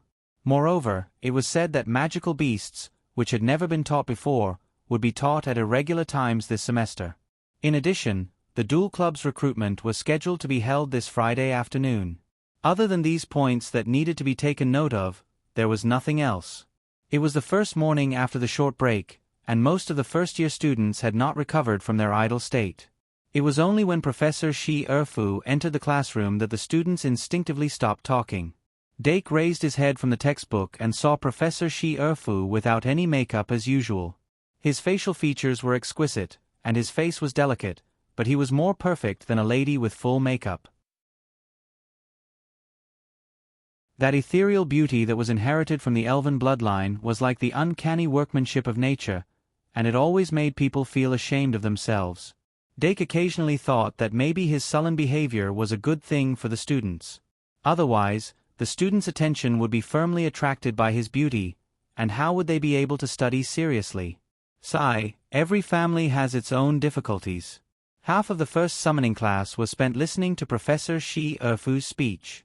The other half of the class was used to review the knowledge of the previous semester, especially the theory and practice related to sacrificial summoning. Dake was called to the stage to demonstrate, and of course, he used the summoning card for practice. Summoning cards were also divided into stars, but the surface of the card was a light ball with a magical power of 100 and an attack and defense of 0. He first used the normal summoning skill to activate two 2-star summoning cards, each of which took between 3 to 4 seconds to cast. Then, he used the sacrificial summoning skill to summon a 4-star summoning card, which took less than 10 seconds to cast. Not bad, it took less than 25 seconds. Professor Shi Erfu revealed a rare smile. One of the final exams of the first-year summoning class was to ask students to use the normal summoning skill to activate 3 magic guide cards within 2 rounds. One of the final exams of the second-year summoning class was to ask students to complete the sacrificial summoning of a 4-star magic guide spirit within 1 round. And Dake's summoning speed had far exceeded the first-year standards, and even the second-year assessment standards. In addition, the limit of the normal summoning skill and sacrificial summoning skill was 3 seconds. Therefore, the summoning limit of a 4-star magic guide spirit was 15 seconds. The increase in summoning speed became more and more difficult as one progressed. If one could complete the summoning of a 4-star magic guide spirit within 15 seconds, one would have reached the top standard. Ordinary 6th-year graduates might not be able to reach the limit. However, every duelist who could reach the next level could always maintain their top standard. Dake's outstanding performance attracted intense applause. He placed his hand on his chest, bowed slightly, and walked down the podium. No matter when and where, he was so eye-catching. Eudora, who was below the stage, looked at the golden-haired youth who walked down from the podium. It was as if she was looking at a shining sun, more dazzling than ever before. Her eyes shone slightly, and a strange blush appeared on her face. When Dake's gaze swept over, she quickly lowered her head and pretended that she had been listening attentively. White and Luo Boat, who were in the back row, were unexpectedly not distracted. Anna responded to his gaze with a smile. Yes. A new semester had begun. During the break, after the summoning class, Dake walked to the arithmetic class. A new semester might not necessarily be a new atmosphere. The little magisters had gone through the baptism of homework at the end of the last semester. At the beginning of the semester, they were all beaten back to their original state. Other than Anna and Luo C, who followed Dake, only Ai Ma came to the arithmetic class first. However, overall, it was indeed more orderly than last semester. 5 minutes before the class bell rang, all the students had already arrived. The students gathered in twos and threes, talking about all kinds of topics. Even in the colder winter, they were still full of vitality. Ding ding ding. The little fairy with dragonfly wings flew in absent-mindedly. After Christmas, Dake only saw her once at the opening ceremony. The constant hangover didn't affect the little fairy's appearance. However, Professor Didi's departure always had a bad influence. Professor Li would occasionally show a particularly lonely side. However, she didn't show it too much in front of the students. Today, the little fairy was still cheerful, cute, and lazy. When she occasionally met the golden-haired youth's gaze, there was a hint of shyness that was difficult to hide. Dake. From the first minute of the lesson, the main topic of the arithmetic class began. Professor Li drew a circle, a triangle, and a square on the blackboard and began to teach plane geometry. Dake felt that she would occasionally deliberately avoid looking at him, but he didn't feel anything else. For him, the new semester's arithmetic class was still a piece of knowledge that he could easily grasp. He simply took out the fusion and zoo refining problems and used the arithmetic time to think carefully. He didn't know if it was an illusion, but he always felt that the efficiency of reading and solving problems during class was higher than after class, especially when solving problems that had nothing to do with the class. After solving problems for more than an hour, he learned a lot. Most of the learning process was dry and boring. We can't always expect to find joy in learning. Just like how we can't always expect to learn knowledge in games. After the arithmetic class, Dake, Anna, and Luo C went to the cafeteria to eat lunch. They didn't go to the library like at the beginning of the semester. Instead, they returned to the aristocrat house's tower. The moment they entered the dormitory, the noisy atmosphere inside instantly froze. The magic elves slowly turned their heads and looked at their master, who appeared at the door. They quietly stopped making noise and pretended to be serious as they picked up the early education picture books that they didn't really understand. Dake Dimeng, the head of the kindergarten in Aristocrat House 201, face-bombed again. However, he had to eat the flowers he planted and the fruits he harvested. The magic elves couldn't disobey their master's orders. If he wanted to, he could give the order to study seriously and force the magic elves to study to death when he wasn't around. However, if he did that, he would be putting the cart before the horse. Let nature take its course. Dake sighed and threw himself on the bed and took a nap. When he woke up, there were a few more magic elves curled up beside him. However, he had gradually gotten used to this situation. After he got up, he just gently rubbed the head of one of the magic elves and got out of bed. Tuesday afternoon was the history of magic. It was the first class of the new history of magic professor. Unlike some students who were greatly influenced by their appearance, he was very interested in the hero of the spear, Ryan Hex's first class. He wanted to listen to his personal war stories. However, as soon as Dake left the room, Ivan, who had just been lucky enough to enjoy Dake's touch, suddenly opened his eyes wide and looked at his biggest competitor, the Diru beast. Ha! Childish. The Diru beast slowly got up from the bed, his tone full of disdain. However, Ivan understood in a second. This guy was showing off that he could communicate with his master verbally. Thus, a tug-of-war that Dake couldn't see started again. Ryan Hex didn't inherit the position of the Dean of the Academy of Fools. Instead, he continued his habit of teaching the history of magic at the end of last year. He gathered the students of the 4 academies in a large lecture hall and taught them together. The history of magic didn't need to be explained in detail, so there was no difference between 2 classes and 1 class. For the new professor, it was easier to get used to the position by gathering the students of the same school year. In fact, the history of magic was in the Shang Molian Academy's curriculum. It was a political and ideological class. On one hand, the academy hoped that the students wouldn't forget history. On the other hand, they hoped that the students could learn from history and establish correct values. Thus, the history of magic classes were very broad. Last semester, there were 3 professors, Didi, the principal, and Claire. They all taught completely different things. However, the core ideas they expressed were all similar. Remember the sacrifice of the heroes and cherish the hard-won peace. This was a dovish way of thinking. However, as soon as Mr. Ryan Hex opened his mouth, Dake immediately understood that this Professor Hex was from the pro-war faction. He had already lost an arm, a leg, and an eye on the battlefield. The war didn't bring him any tangible benefits other than glory. However, his nostalgia for the war period could be heard even by a girl. 2 in 1/4/100.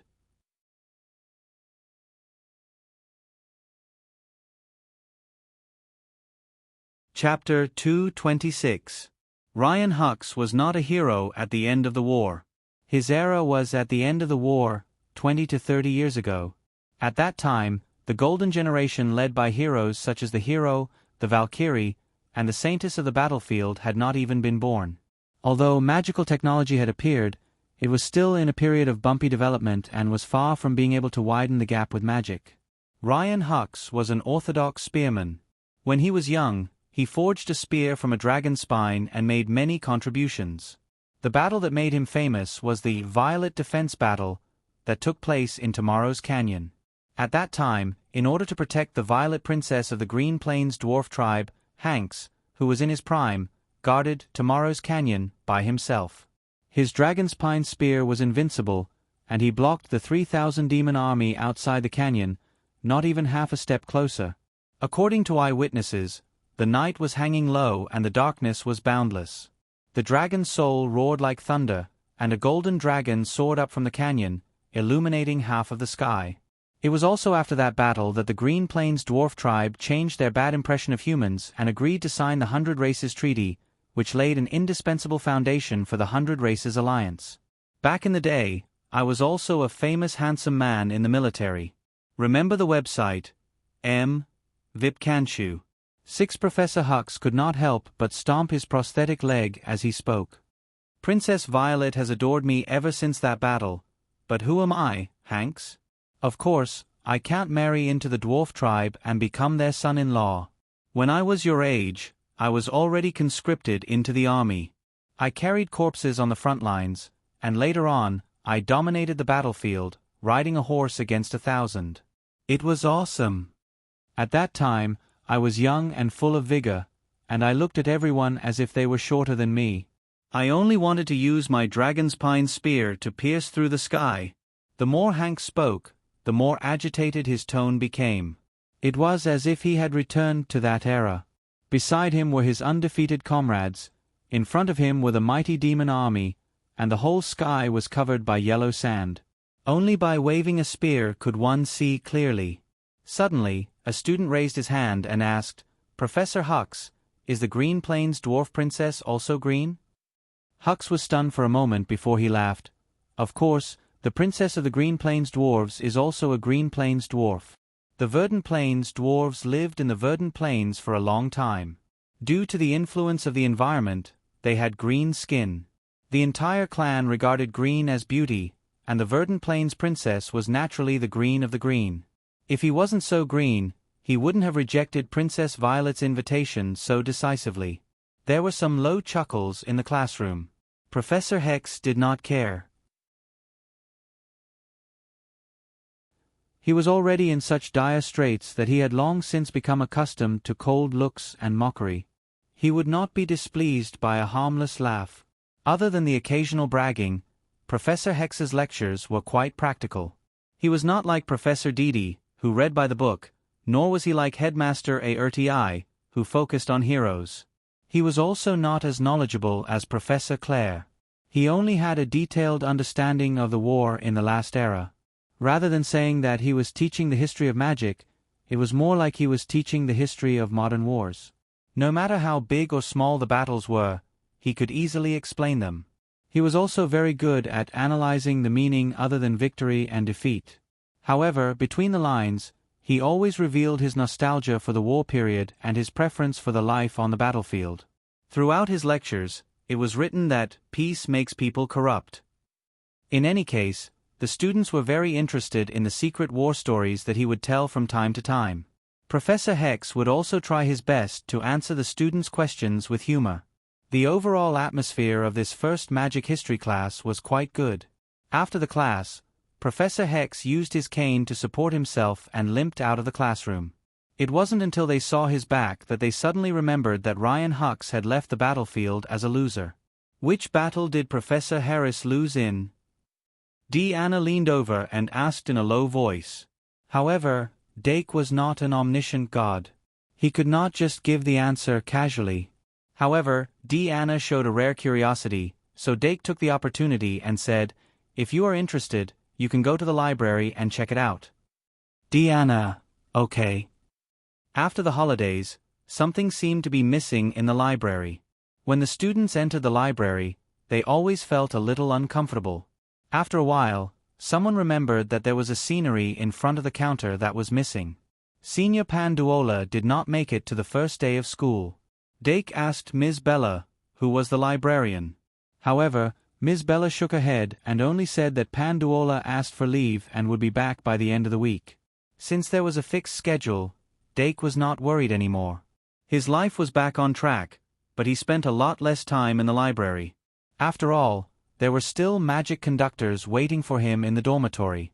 On the other hand, White and Luo Boat went to the library after class. They were not the only ones.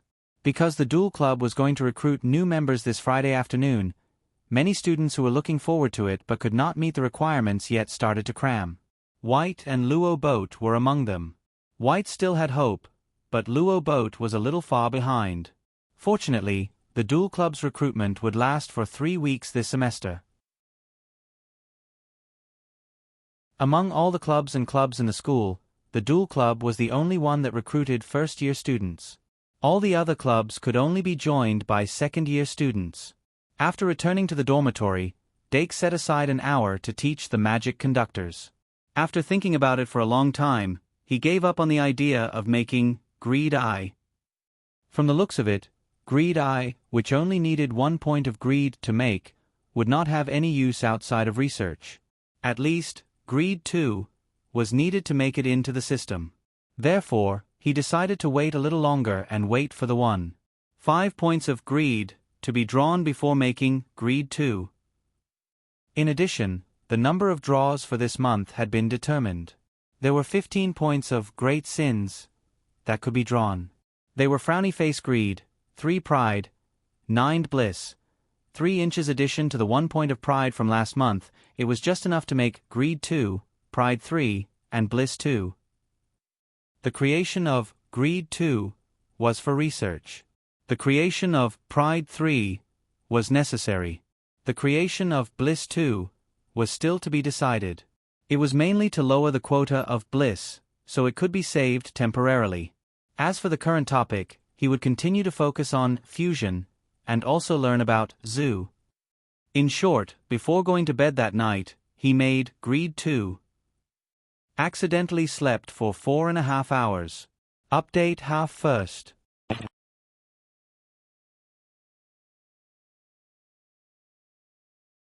Chapter 227. Modo Modo Modo Modo.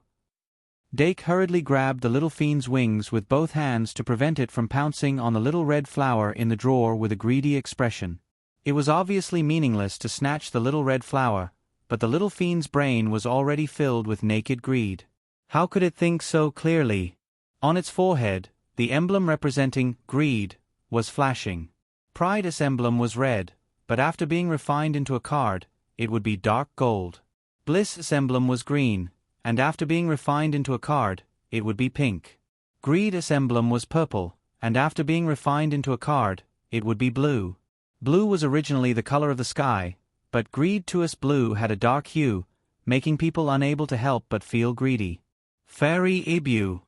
Me, Carat Omega Carat, as Fairy Ibu used her ribbon antennae to wrap the little fiend into a dumpling with only its head exposed, Dake finally freed his hands. 1 second to remember. https://m.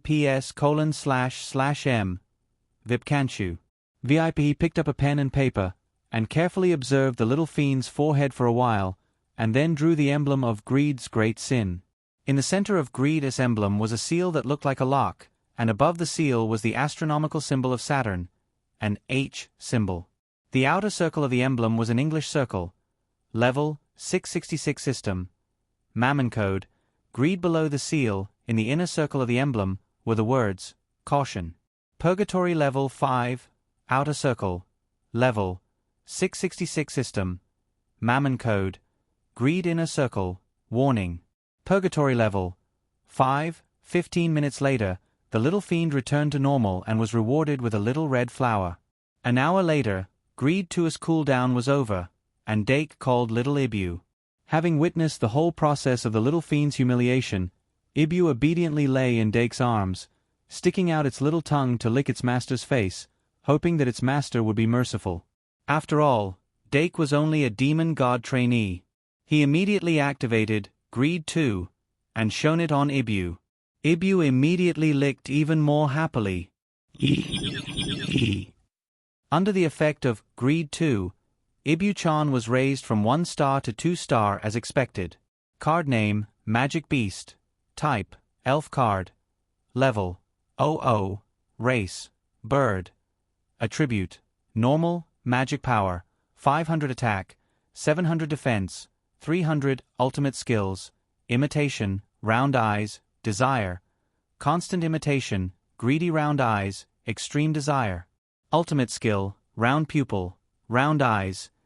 Ibu looks at his opponent with a greedy gaze, making his opponent feel restrained and reducing their desire to attack. Using different methods to achieve the same effect, perhaps this was the round pupil. Ultimate Skill, Desire. Desire. Act cute while attacking the opponent. You can also steal the opponent's items. Replacing help from Pride 2 was Desire from Greed 2. It's actually Desire? Does that mean it changed from a nice monster to a 3-armed one? While Greed 2 was still active, Dake summoned the little fiends to cooperate with the experiment. Ibu, use Desire. Ibu-chan immediately called out intimately to the little magical beast, then did the standard action of a Maneki Nico, and suddenly touched the little magical beast's body. The little fiends were stunned and felt a chill on the top of their head. Their beloved little hat had actually appeared in little Ibu's claws. Give it back to me. The little fiends instantly cried out and pounced on it. That's really amazing. Dake was overjoyed. As an attack skill, Desire's power was low, but it had an unexpected additional effect. The seize, in the description of the ultimate skill, wasn't really seizing, but a method to take things from a distance. This effect must have a limit. For example, if the opponent consciously grabbed it or used magic power to lock it, it would probably be very difficult to seize it. But on the other hand, as a magic guide elf, Ibu's Desire was very likely not only able to seize physical objects, but also seize items that were materialized from item cards. In order to verify this point, Dake took out an item that he hadn't used since he got it, Reveal Powder. After the successful summoning, there was a small bottle of silver powder in his hand. By scattering or smashing this bottle of powder, it could make spirits or invisible objects within a small area reveal themselves. In the end, Ibu-chan touched him and obtained the Reveal Powder. Potions can be seized, but what about equipment, weapons, and even armors? Dake's thoughts suddenly became limitless. Ibu-chan's Desire skill gradually changed in his eyes and became a godly skill of stripping. Sin. Control. No matter what, the creation of Greed 2 was undoubtedly a great success. After that, Dake used Greed 2 again before sleeping, but this time it targeted Trash Slime. As the only magic guide elf in the deck that didn't have much of its own thoughts, Dake was worried sick about it. However, Pride and Bliss series of Great Sin cards were almost useless against Trash Slime. For this reason, Dake specially searched for information about slimes in the library. Slimes were a very simple life form in nature, but their simple nature gave them great potential. It could be said that they were a life form that perfectly fit the Darwinian theory of evolution. Due to the influence of food, environment, genetics, and many other factors, the slimes would evolve according to the Darwinian theory of evolution and develop many different types of slimes. Trash slime was one of these types of slimes. Slimes generally had three main characteristics, which were transformation, fusion, and devouring. Trash slime's specialty was the devouring characteristic. Therefore, among the 7 major sins, gluttony had the best compatibility with trash slime. The next one to wait would be greed, before Kieran's eyes. Since gluttony couldn't be drawn yet, the greed series of Great Sin cards could be said to be the most promising. Hurry, hurry. The polymorph lay on the edge of the bed and carefully looked at its baby, hoping that it would become smarter. Magic Guide Summon. As the usual summoning spell was completed, Greed 2 released a pale blue light. The light gradually thickened and enveloped the trash slime. The trash slime that looked like a puddle of green slime at all times finally had some changes. Its body gradually swelled from slime to jelly, and the color of its body also changed from green to bluish green. Pew! Trash Slime's card had also changed from 1 star to 2 star. Even the card name had changed. You're tuning in to the Narrate and Escape YouTube channel. Don't forget to subscribe and join us on this journey to catch the most captivating stories.